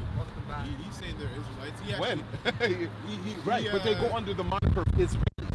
They don't really refer to themselves as Israelites. Yeah, but people don't know that. Yeah, people don't know that. They don't even. It's only us that differ that difference. Right, but that's what I'm saying though. Like if you look at it, like we know that we are of the true and living because we're the only ones out here professing as Israelites. There really is nobody else. You don't see any Jews in Israel out on the highways and byways and preaching this truth. No, which is commanded of them to do in the Torah, right? You're talking about you're talking about Amalekites. Yeah. May I just add? And the thing is, they don't even talk about the other 11 tribes. They only talk about Judah. Judah. Yeah, they only talk about Judah. That's what I'm saying. Right? They don't say they're Israelites. They never profess to that. That's something that Elder Apostle Tahar brings out all the time. We're the only ones that say that we're Israelites. No other group says that. That lets you know who the true and living is. Yeah. They don't know the truth. They only know that they only know what they were taught. Right. You get what I'm saying? So if you talk to them, they're only telling you what they were taught. Yeah. They don't have any roots, no history, none of that. Right. Right. You can't, they can't even talk about the ships. Right. Think about that. Why is that though? They can't talk about slavery because they were the slave masters. You get what I'm saying? So they can't even talk about it. But because honestly, it comes down to the spirit of the Lord. right? That's what it is. The Spirit was put on all of us to speak this truth. It wasn't given to them. So you're not going to hear any truth from them. You're just going to hear fallacy, Beautiful. right? Yeah, the headshot, they were put there to deceive the world. That's right. Real quick. Because the world believed that they are the true people. That's Beautiful, right. That's beautiful. right. Summarizing, we said Thank this you. already in Spirit and in Truth, going back to the prophecy at the beginning. Esau's what? Hiding. Yeah. It's all about him hiding who he is, right? And when he does that, what does he do? When he hides who he is and put the blame, and put all the blame against us. But that goes back to him hiding who he is. But it's being exposed right now. I got a quick precept for Anyway, the brother. something Very like quick precept. Wisdom 9:17. And thy counsel who hath known, except thou give wisdom and send thy Holy Spirit from above. The Spirit is dealing with these people, and they don't have no counsel. They don't know nothing because the Spirit's not on them to teach this truth. You mentioned it earlier, you said that Isaac blessed Esau with the fatness of the earth. So they had to pretty much do what they're doing now in order to deceive the world and take over. You get what I'm saying? Because we know that these people, they run the world. They're the top elites. So it had to be that way. Yeah, it had to be that way. Yeah. Yeah, huh? Go ahead. Yeah, which is fine, right? When they They have to receive their just deserts too, right? when they behold the beast that was and is not and yet is. And here is the mind which hath wisdom. The 7 heads are 7 mountains on which the woman sitteth. Governments, that's what that means, governments. That's right. That's the last verse I want you to read. Yeah, Yeah. It's not talking about papacy. yeah. Dummies. Just Anyway. for education purposes. Yeah, yeah. The beast that was and Now now is. is, that was Rome, and then now we're in the word fiber of Rome. Right. That's what that's it. Right. Just wanted to Yeah, yeah. That's right. That was and now is. Yeah. That's right. Yeah. Let's go to what I have you hold here. Ephesians 6 and Job 20. Ephesians 6 and Job 20. That's so? Yeah, read Ephesians 6. What, 6 and 10? You just said 6.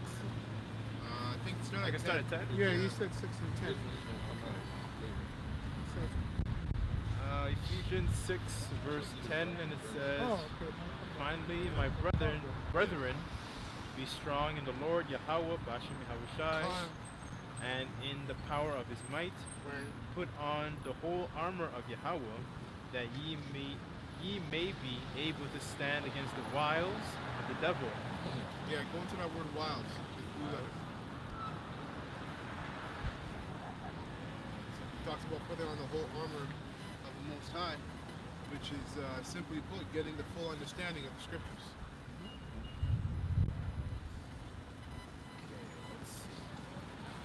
For the word wiles, it's methodeia. Where you get the word method.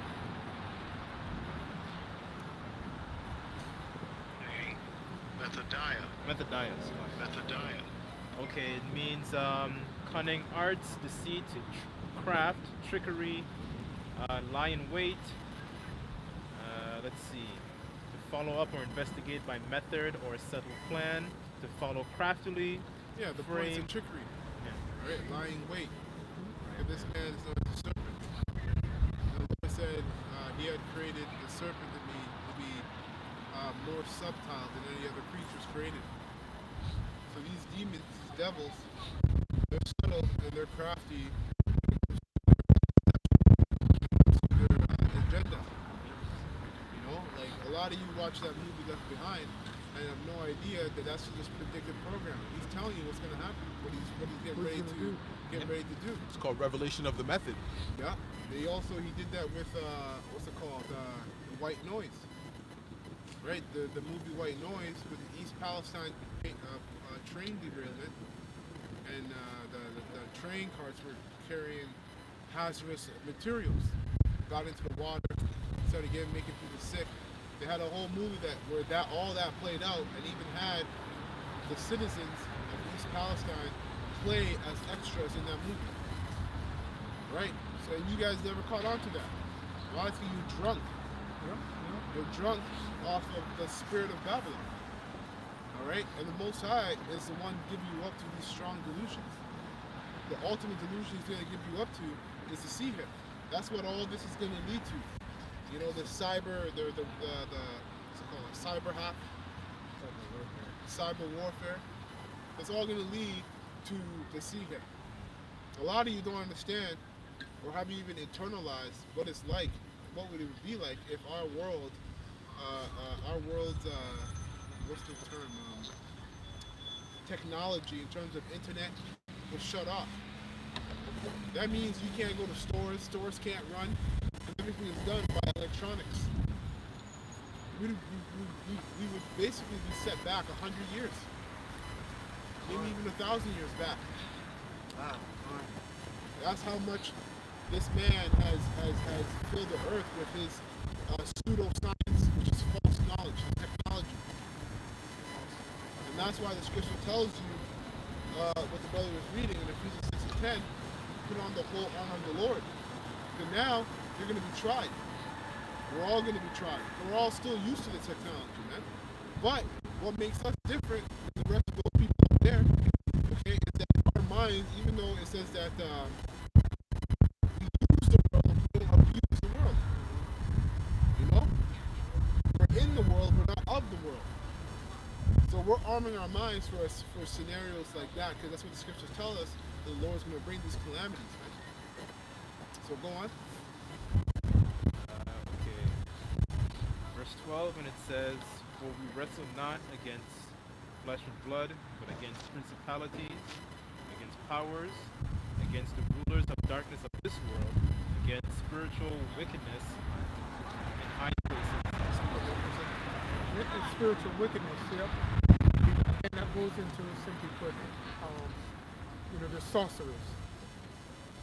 Okay, because we brought up fornication, but it's hey, everything that they do is wicked. Right? It starts with that fornication and sorcery. Okay, that's what it's based deception. Go ahead, continue. Verse 13 says, "Wherefore take unto you the whole armor of the Most High Yahweh, that ye may be able to stand against the evil day, having done all to stand." No, some of the armor. Is that what it says? No, all of it. Right. So the full understanding of the scriptures. Right. And therefore, having your loins girt about with truth, and having on your breastplate of righteousness. No, lie down with your belly loose. Is that what it says? No, the elect is going to be standing up for the truth, right? And they're going to be in the highways and byways. They're going to be following the Lamb wheresoever we go. And by the way, that loin represents a belt, which represents the truth, right? So that it keeps you in line, right? I always, when I see that scripture, I think about the men that train, right, and take care of their body. They're actually taking care of their spiritual minds because it's a discipline to them. Wow. Right? Even though the scripture says, right, bodily exercise profiteth little, right? Goes back to what you said earlier on about the spirit. It's really the spirit training. Oh yeah, yes. Yeah. That's right. Keeping the flesh in order, Yeah. right? Keeping the flesh in order. But the girding of the loins goes back to the scripture, the high priest. That garment that he wears. It goes really deep when you go into it, but it's simple to understand that girding up your loins is the truth. 100% of the truth is the foundation, right? From waist down to waist up, right? You always mention about the the core. Yeah. Right? So, right? The stomach is an actual mind. Yeah, you know that. That's right. So, right? Yeah. Anyway, Yeah, because in the truth, like if you're training, like you're taking care of your body, like working out, for example, right? You are bringing the flesh under subjection, but like your mind is also, you're training your mind really, and then the flesh is just doing what the mind is telling you to do, right? So the reason why I'm talking about it is because we have people in the world that go in the gym, lift weights, etc., etc. But when you talk to these people, there's nothing up there. Nothing up there. They might look ripped out of their fucking mind, but when you talk to them, it's just Nothing. Yeah. It's garbage. Right. Their brain is dirty, right? So obviously, it's not really about working out. That's what the scripture says. Exercise profitable, right? It's really about the spiritual exercise. Do that every day. Right? So don't get caught up in like, oh, I gotta go exercise. Yes, you do have to take care of your body. Just remember when you're doing that, you're not fighting demons, you're exercising. It's the scriptures that do that, right? Because at the end of the day, all these people that go to the gym say, oh, I'm fighting my demons, I'm fighting my demons. You're still fighting them. You haven't defeated any? What's going on? You're still fighting the same demons for years? And I mean, like, they're just fighting the same They're things. fighting without hope. Yeah. Without hope. Because Paul said we're not supposed to be like those who fight against the air. There you go. You're fighting against the air. That's what these guys are doing. Yeah. Going in there, you're working out, or you're applying a discipline to yourself that's not going to save you from the Lord's destruction. That's what it all comes back down to what the Lord's getting ready to do to this place, man. Yeah. The Lord's getting ready to really mash this place apart. And whatever you put attention to in your life right now, within the grace period, will determine whether you stand or not. Above all, prophecy, right? Because it's already predestinated as to who's going to survive. You got to put that in mind too. It's already, very, very serious. It's already predestinated who's going to survive. So really, it doesn't matter what you do. You're going to do what you have to do if you're of the elect, and you're not going to do what you need to do if you're not of the elect. That's how serious this is. But, like Paul said, man, we're not to be ones that speak against the air. Yahushua is the author and the captain of our faith and the finisher. So you got to follow Yahushua, study Yahushua, which is studying the scriptures, the prophets, Yahushua, the law. When you study the law and the Levitical priesthood, that spiritually you study it, that's all resembling Yahushua. All of it. All of it. You know? And that's why Yahushua said, I didn't come to do away with the law, but to add or to fulfill it. Fulfill it, Kawada. Because he's the last, he was the last thing needed for all of it to come together. Alright? He's the standard. So, yeah, like, take what's that? Oh. You can read it. Yeah, just understand. Now, as I was talking, you got these people coming around getting all glamorous and wear a fucking tiger, like, this is what we're talking about. It's fucking, like, it's true. Like, you were standing here.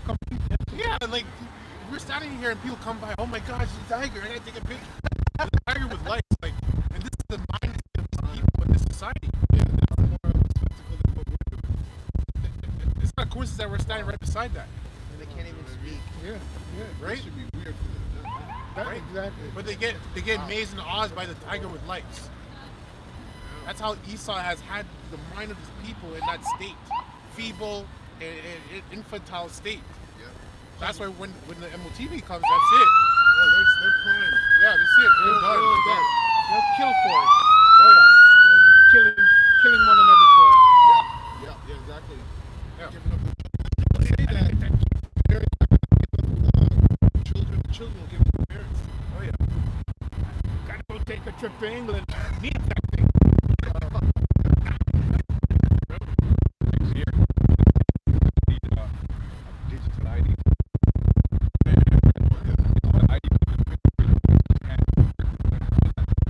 Next year. We gotta go now.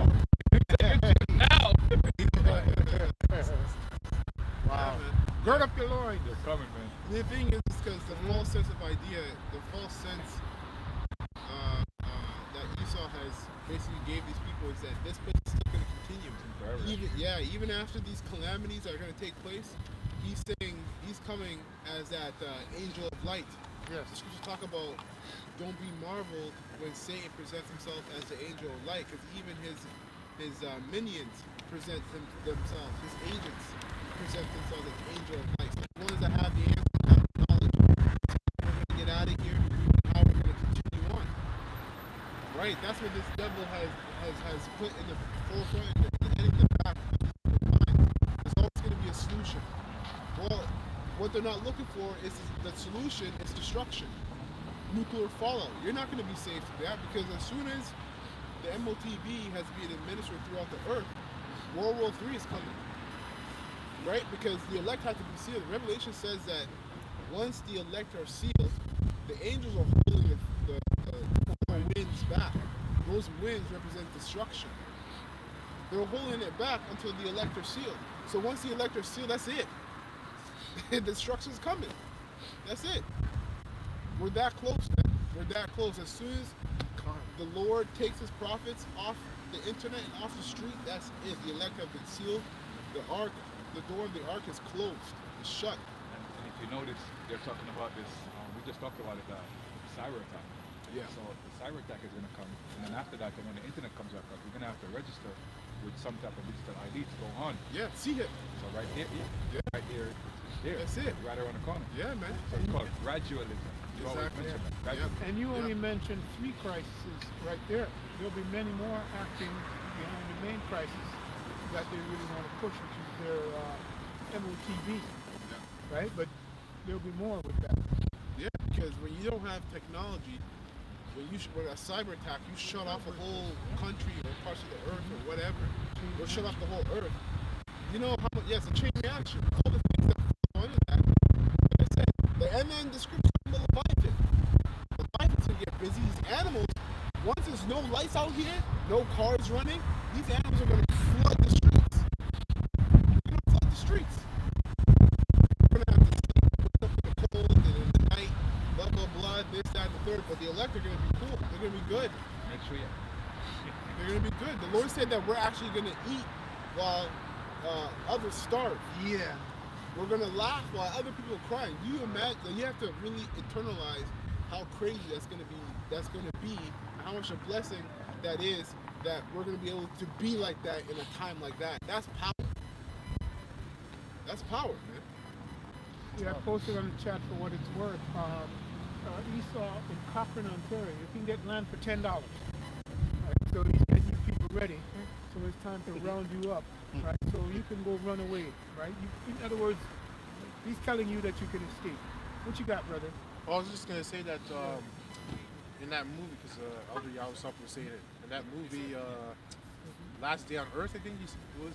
No, leave the world behind. Leave the World Behind. Yeah, there you go.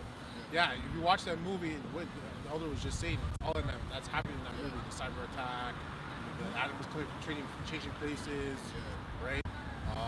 Just like cars smash. Yeah, exactly. So another reason why they have those cars, when you think, if they have a self-driving car where they can literally just lock the door, you're trapped in the, like, that's why I mean, the people, their minds are just, like, they're just, I don't even know Hey, what, man, you're cognitive dissonance. That's what the word Cognitive dissonance. yeah, there you go. You know, for years, self-driving cars have been killing people, but it's never televised, it's never publicized.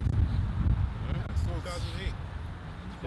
Didn't Tesla have like a recall about Right some after, Absolutely. cars or over 2 something like that? million. Right Yeah. after.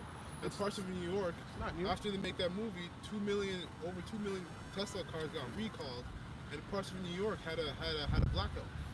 And I mean, the whole reason for those cars is so that Esau can limit where you go and where you're coming from, right?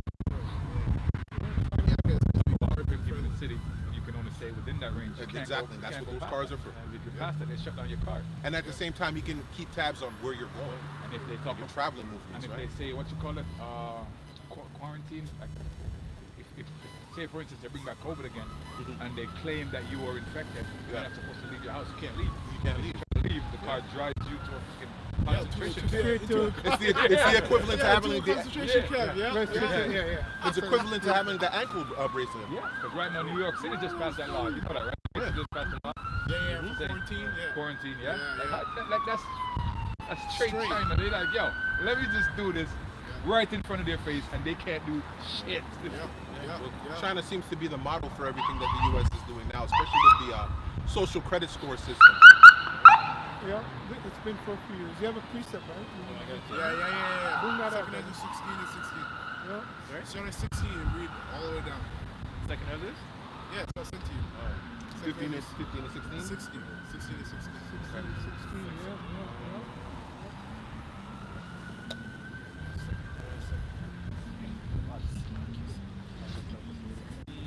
Yeah, Leviticus Okay, Second Ezra chapter 16, verse 16, and it reads, "Like as an arrow which is shot of a mighty archer returneth not backward, even so the plagues like as an arrow which is shot of a mighty archer returneth not backward, even so the plagues that shall be sent upon the earth shall not return again." You brothers feel free to speak on it. Recently, read it. It's not going to the nukes. Every single nuke that's shot will not return back to the Lord. Every single nuke will be detonated. Read it again. Pretty much. Read it again. Second Ezra 16, verse 16, "Like as an arrow which is shot of a mighty archer returneth not backward, even so the plagues that shall be sent upon the earth shall not return again." Yeah, ultimately it's talking about the ICBM missiles, but there's other plagues that are going to come before that. Yeah. Even COVID. Yep, that's a plague. Yep. Yep. And there are plagues that are not written in the laws. Right, written in the book. Yeah. written in the book. Plagues are also Yeah. going to be these animals we get letting loose, taking advantage of all these people. These are like food. Yep, that's free food. Yeah. And the Most High promised a feast for them in the scriptures. He promised a feast. Burritos wrapped in sweaters. That's gonna happen.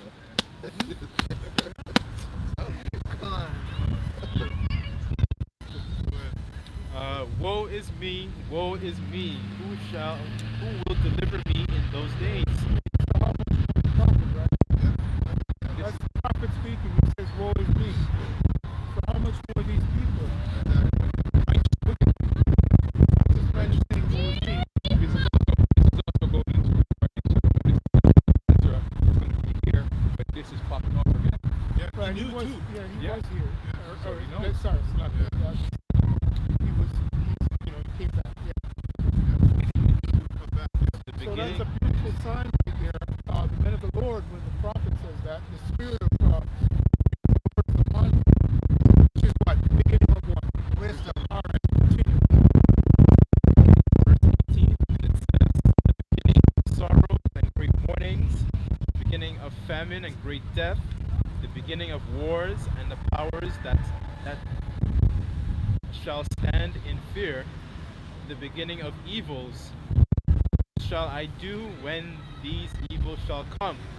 Behold, famine and plague are sent as scourges for amendment." Yo, I send it to you in the GNT. Oh. So, I send it to you. I send it to you for that Yeah. specific purpose. okay, yeah, you Yeah. need to read Oh, it. Read it in the Slack, GNT. slack. It explains itself, but I just want to comment on that. Yeah. Feel free to speak on it. Brothers as well, eh? Feel free to speak on it. That's I'm going to Howard start from the again, eh? beginning. It's a Howard again. I'm going to start from the beginning. Yeah, you start from 16. Okay, in the GNT it says the disasters that are on their way towards the earth. He's the reason why I'm getting the brother read it in the Good News translation, because sometimes these translations they speak your language. A lot of us we're seasoned a little bit more in the Old English and we understand it, but it speaks more your language for those who are just like a year in, a couple months or 2 years or whatnot. Go ahead. Okay, it says the disasters are on their way toward the earth like as an arrow shot by a strong archer. They cannot be turned back. Right. I'm doomed. Who will rescue me in those days? Troubles will come and many people will groan. Famine will come and many people will die. It says troubles will come. That's speaking of Jacob's trouble, man. The ultimate trouble. And the great tribulation for Esau and the other nations. Right. That's fine. It'll lead up to the great time of trouble, but troubles, along the way. Go ahead. It says famine will come and many will die. Right? Wars That's, will- that's okay.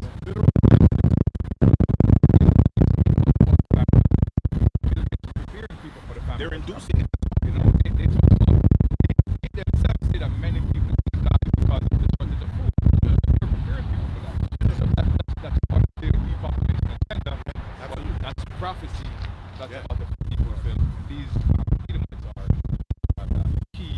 players.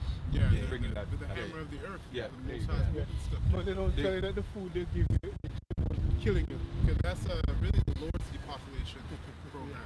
The Lord wants to, like, hey man, the first depopulation program already happened during the time of Noah. That was the first. Where do you think they got the idea from? Go to the scriptures and they justify what they're doing. It's right because the Lord did it. That's the pride of their heart. No, that's the truth. They think, well, the Lord did it, so we could do it. The Lord gave us the whole earth, so we can determine that. Guess what? There's too many people on the planet. The Lord didn't do it because there's too many people on the planet. He did it because they were wicked. That's it. Wickedness going on. You know, so that was the first depopulation program. This is the Most High's plan. The Prime Minister of England that resigned, I never forget his statement. He says, hey, if you don't do what we do, I can't say the stuff what I want to say. But he says, if you don't do what that we ask you to do, we may kill a lot of people. Yeah. Or we may say, but if you do what we do, we might save you. But we might kill a lot of you. You talking about Blair? Mention his name. My apologies, but you Of course you know. I know you know who it is. But, yeah, I know. I apologize. they took my video down. They took the Lord's video down, but that's good Right. because it was a Hopefully little bit they don't before. take It was a little bit before the time Right. because it was during that time. Okay, so it's for that reason that we're not trying to mention it. Yeah, It is yeah. the truth. Sorry, We I didn't said clue it in on that on one. the Right. internet. Spirit allow So you to why are they say- taking the video down when we're just repeated apologize. what he said? No, they'll leave it up now if you put it up. If the Lord decides to put it up, but Continue on. continue. Okay. It says disaster. We're gonna continue on verse 18. It says disasters will come, That's the Spirit. and everyone will be terrified. What will people do when disasters come? Yeah, speak up. Famine. Hey, brother, hold the phone up like this. When you hold it down, it cuts your voice. Hold it up like Says- that. Can I say something about this? Yeah. So when the Bible speaks of disasters, people think about natural disasters, but we know that these people, the elites, are using their disasters to destroy the earth, Right. i.e. Maui, Yeah. one. Right. You know what Yeah. I'm saying? Right. And then Yeah. the floods that are happening right now Yeah. over there in Dubai. Yeah. You know, Yeah. so they are bringing forth these disasters that these scriptures are speaking about. Yeah, well, you know what? We don't know exactly which We is don't know which, exactly. but we know that he has the power to do Do it. that. Yeah. Well, We don't know exactly which is which. Ultimately, the Lord is the one bringing them because he's using them to do it. Beautiful. to do it, but then he can also naturally do it Bring it to another the way right. too. Yeah. The U.S. military in the 50s, they said, this came out of their own mouths, that they use chemtrails as a weapon, and that they've already weaponized the weather. Right? I'll put the articles in the chat, but they themselves have been saying that they're using chemtrails as a weapon. At least they did back then. We're not in the chat. No, I'm saying I'll put it on the chat for the brothers. Right? Yeah, Amos 3 and 7, don't forget it, right? If there's evil done in the city, come on. All right, yeah. That's the Lord not done. The Lord not done. That's the elder was going to. The Lord sanctions everything that they do. They don't do nothing of their own without his command. They have to go just like we have to go. Well, they do their prayers. Yeah. They just say, you know, they do their prayers and saying, and you know, this is what we're gonna do because they want him to be blessed. Their sacrifices, So right? sacrifice. Yeah, They they go make to the Satan, go do their thing, and you know, and Satan grants his blessing on what they're getting to do because Satan's getting his money.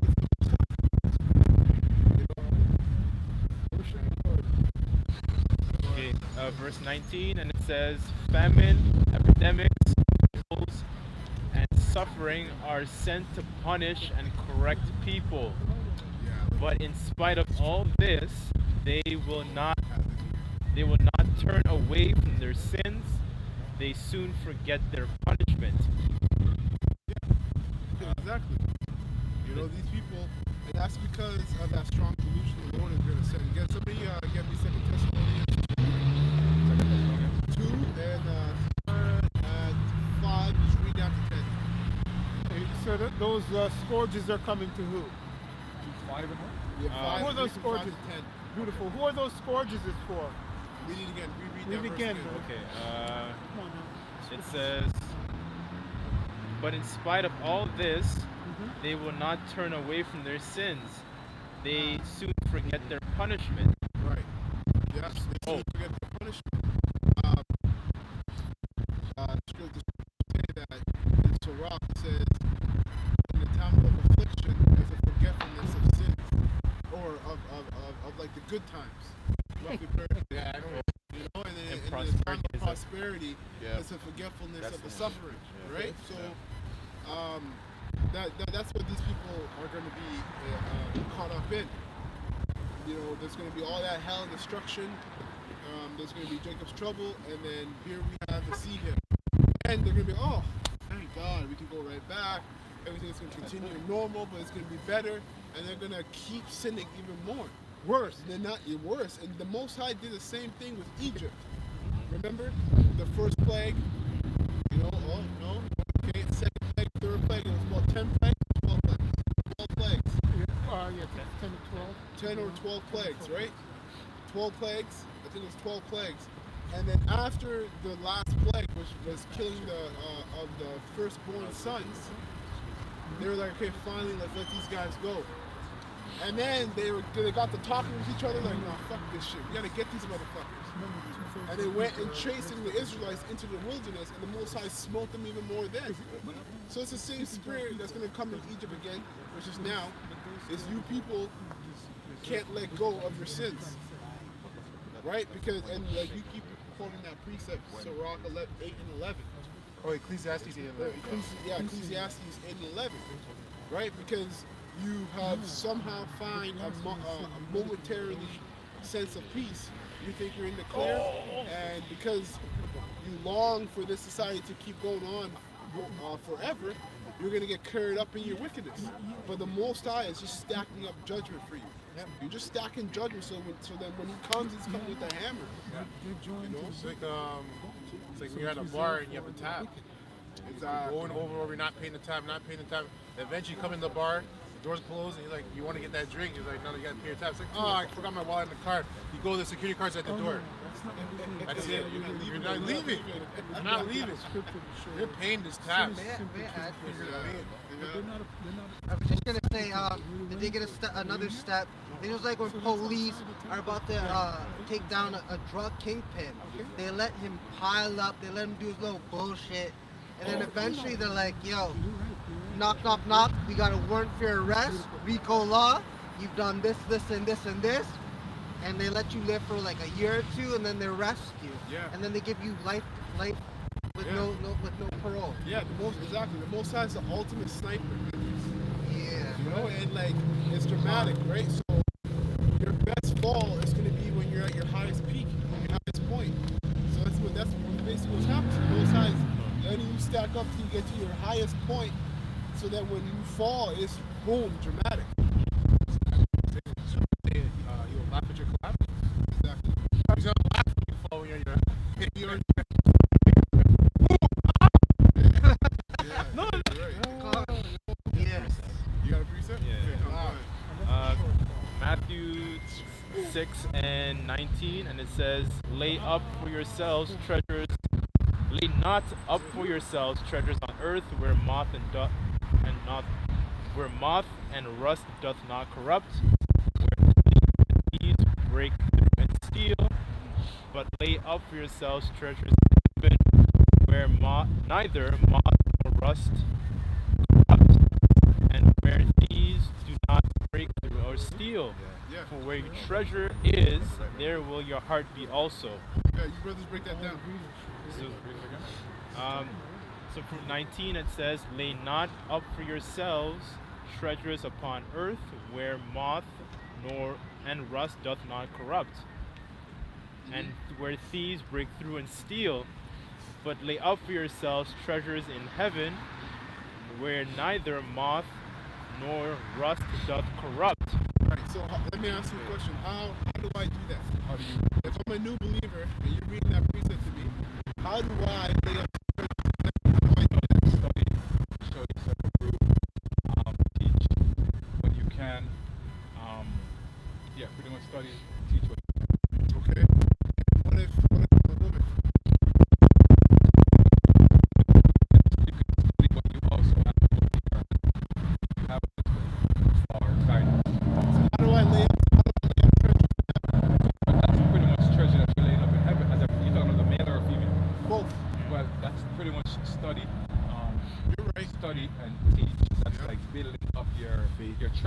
Yeah. That should go a lot. You're right. I'm looking for a little bit more of a practical answer. You're right. You're right. You do, as a man, you do have to study and teach, but above those things is exemplifying Yahushua's character. Right? Like living a, like for instance, if you're someone that, for example, if you're someone that maybe likes to, for some reason, you're able to skim off some money, so you go home with some extra money in your pocket at work. Let's say you're able to do that for some reason. I'm thinking about that because when I used to work at KFC back in the day, when I was a kid, they had the $20 box deal. Yep. And people would just pay with cash, and we would put that cash in our pocket. And we wouldn't have to actually register it in a till. Right. You know? But the reason what I'm saying is there's certain things in your everyday life that you were doing that aren't right. And don't think just because it's Esau and you're trying to get by or whatever that you're okay with doing those things. Like if you're a liar, if you're prone to lying, stop lying. You can't just study and still be prone to lying. You know what I mean? There's like characteristics that each of us have that we have to perfect. If you're someone who doesn't take criticism well, you got to start working on taking criticism well. That's also storing up riches in heaven as well. What you're saying is true. You're speaking to humility in the way you conduct yourself. Yeah, the character. Yeah, the character. The character is very important because yeah. you can study and teach out of the wazoo. Like you could be an amazing teacher and have a horrible character. Because what you're saying is actually teaching, because people are watching your content and they're understanding themselves. That's teaching. If you're bad at paying back brothers' money, right? Pay them back. Try to get better at doing that within your own strength. Or whatever it is. To essentially slowly put off the old man and renew. Yeah. Whatever that old man is to you, you put it off. Yeah, that's right. Yeah, you gotta. I try to do it quickly, not slowly. Yeah, you said it in a nutshell, but it's quickly exemplifying that Yahushua, how he would approach it, right? So that's for everything. And that's why the commandments are there. That's why the commandments are there. We don't say don't follow the law. Literally is Yahushua's character. You go through the commandments. Don't do this. Don't do that. That's like Yahushua was. I would say that the living embodiment of that law. So that was his character. He acted that way. Yahushua said that his burden is light. We don't have to stress out on trying to be perfect in that law. But when we look at the law, okay, and we try to do certain things, you know what? That's mercy. That's counted as righteousness unto us, and that's the mercy of this grace period. Yeah, this is something reading what you're saying. So Ecclesiastes 12 and 13. Let us hear the conclusion of the whole matter. Fear Yahweh and keep his commandments, for this is the whole duty of man. And it says also, for Yahweh shall bring every work into judgment with every secret thing, whether it be good or whether it be evil. Yeah. If you're prone to talking shit to your parents, because some people that come into this truth are coming from high school. Some brothers that come watch lessons, they're coming from high school. They're 16, 18, whatever. They're kids. And if you're prone to talking shit to your parents, you might not have good parents. You might have your reasons why you talk shit to your parents, whatever. But the law says that you shouldn't do that. So you can't think you're justified in talking shit to your parents because your parents were shitty to you. The law says not to be like that. Yes. Honor thy mother and thy father, all the days of thy life. The Most High is going to count that as righteousness unto you because he knows what you're going through. He's the one who set you up to go through it. And the scripture also says that even if your parents forsake you, Yahweh shall watch and be there. If I may add, he also said that the enemies will be from your own household. So that's another thing. I want to bring out this precept to what you're man. Yeah, go ahead. The water on. This is Isaiah chapter 55, verse 7, out of the KJV. Let the wicked forsake his way, and the unrighteous man his thoughts, and let him return unto the Lord, Yahweh Bashim Yahushai. Yeah, you like eating KFC, pizza, donuts every 5-6 days of the week, and you're studying, and you're breaking down scriptures, and you feel good about yourself because you're able to quote scriptures and break it down. But you're eating like a heathen. You're eating like a heathen. You know, that's, hey, those are little things, but the scripture, like every secret thing, every secret part, don't be ignorant of any matter, small nor great. You gotta change those habits, man, because this is not just about being the best at breaking down scriptures and making videos. This is about being an example of what righteousness is on the earth. We're bringing that memory back. We're bringing that memorial back. You know, it's big. It's huge. It's way bigger than all that. Well, just to add to what you were just saying, I know it's a small point, but what you're saying about eating junk food. Foundational point. Yeah. Well, yeah, it is a foundational point. Small. You mentioned small, but Yeah, it's true. Small things are the big things, though. Yeah, it's true. There's one in Sirach that says about a sound body is above all gold. Sirach 30, Right? So that's in the scriptures. So a sound body is a body that you know, like these rich, for example, these elites, their bodies are decrepit. But what do they always do with Jake? They take their bodies, they take their pieces, their hearts, because Jake is strong. Yeah. And you know what? They have the best food. That's why when they That's die, the joke. they die at 90 and 100. Yeah. They always, when all these guys, Henry Kissinger was damn near 100 years old. They don't have Goddamn cancer devil. because they have the cure. Yeah, for real. For real. Not far. For They have the real. cure. They have utensils, colonial gold and silver. They have utensils that they use to eat, and it's constantly cleaning their system. You They're know, living good. Yeah, the funny thing is that they live off of what we used to live off when we were in the right spirit. They just go to fruits and vegetables. Heck, even They ain't even, doing anything real special. Yeah, even when we were ruling in the Dark Ages. Yeah. We were far from perfection then. Yeah. And the way we were living and eating then, like the whole idea of what they call now the American standard diet, breakfast, lunch, and dinner, that came from the Moors. Back in the Dark Ages. Bathing, all that stuff. And we were far from perfect then, and look at what we were coming up with. They're living off of that. Yeah, they're living off of that. Right. They're beautiful point because I'm looking for that scripture. The Lord preserved the wicked for the day of evil, but they're very disciplined. That's what we're saying in their wickedness. Yeah, exactly. Yeah. Discipline is a word, man. That's what it is. That scripture comes out. I still got some meat on the bones. All right, so continue on from Isaiah, the water Bible. Isaiah chapter 55, verse 7, continuing on.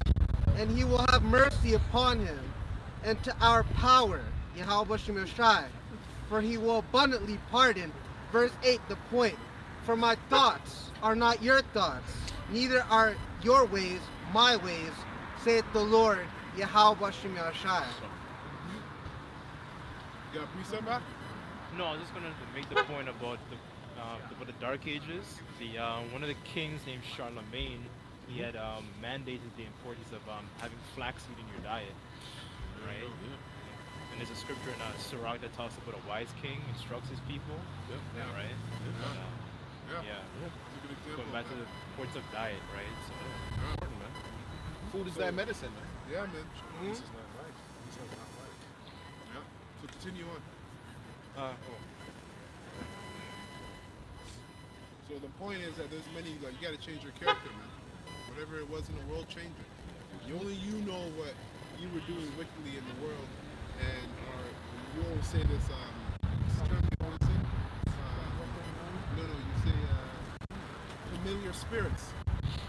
Familiar things things that you are accustomed to doing. Smoking weed or whatever it is. Get those things out of the system. Familiar habits and practices. Yeah, those are spirits. Yeah. That used to be attached to the old man. Yeah, exactly. Right? So now Yahushua, the new man, the author and finisher of our faith, is our exemplifying characteristics. And we also have the apostles underneath there when the Lord put his spirit on them to expound on it. But yeah, we have the perfect example. Yeah, man. When I see people from my past life, and they tell me, and they're like, "Oh man, I got the bomb drop. You want to pull?" I'm like, "I don't smoke weed anymore." They look at me strange, like I'm crazy. Yeah. Right? That's all Jake can think of, man. Yeah, that's Rap all they can music, think fucking chicken and weed. Yeah, Word. that's it. Yeah. Money, clothes, and home, Yeah. all a nigga knows. Chicken, even chicken, man. Straight from the KFC. Ain't no chicken at home. Familiar Chicken spirits, anymore. habits, Only and in Jamaica. practices. Only in Jamaica. Only in the islands. Right? Chicken- Where you gonna find chicken and banana ketchup? Yeah. Not here. Right? Let's go. I'm gonna go back to second Ezra. Yeah. Okay. The second Ezra 16 and 20, it says, "But in spite of all this, they will not return from their sins. They soon forget their punishment. The time is coming when food will be so cheap that people will think a time of peace and plenty has arrived." Yeah, you know, Burger King just put an ad out for $2 Whoppers. Everybody loves Whopper Wednesdays, but now you got $2 Whoppers. Remember the last time that happened with what was it, McDonald's? It was like 50-cent burgers or something. Yeah. All of them got the sick. cheeseburger. Yeah. Remember they all got sick or something like that? Meat was So what happens this time? Eating lemur meat, bro. Yeah, exactly. Lemur meat. Yeah. Go ahead. It Oh, did says, you hit the card? So, that guy was really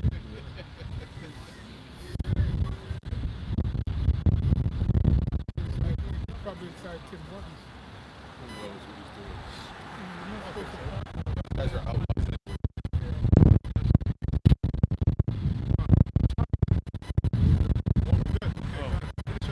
okay, it says, "But then disasters will spring up everywhere, wars, famine, and great confusion. Many people on earth will starve to death, and those who escape starvation will be killed in war." Yeah. That's it on that. That's what I'm looking for. Huh? Quick research. Matthew 7:24. Therefore, whosoever heareth these things of mine and doeth them, I will liken him unto a wise man which built his house upon a rock. And the rain descended, and the floods came, and the winds blew and beat upon that house, and it fell down, was founded upon a rock. Everyone that heareth these sayings of mine and doeth them not shall be likened unto a foolish man which built his house upon the sand. So we talked a lot about faith today, and faith, and doing the right things, and you have to make sure you're doing those continuously. Build your house upon the rock, which is Yahweh Shai. Make sure you're praying upon that and praying upon Yahweh as well, and to solidify your faith, so that when Jacob's troubles come and all this shit comes, you have a solid foundation, and you don't depend on Esau. That's right. Because everyone, if you don't, you're going to hate the sea hip and will probably die during Jacob's trouble. That's right. Without faith. Yeah, you ought to die in Jacob's trouble, the Lord will destroy you. After you take the seed down. That's right. Fine. All right. So with that, we're going to close up. Give all praises and honor and glory to Yahweh. Hashem, Yahushai, Hashem, Rakakash. Honor to the apostles, others of your millstone who do well, and have taught us this word in truth and sincerity. Peace and mercy to 144,000 that's pushing this word in truth and sincerity to the course of the earth, and the rest of the whole full elect. All right? Say a bubble ball. A bubble ball. And come and shout to the whole full elect. Come,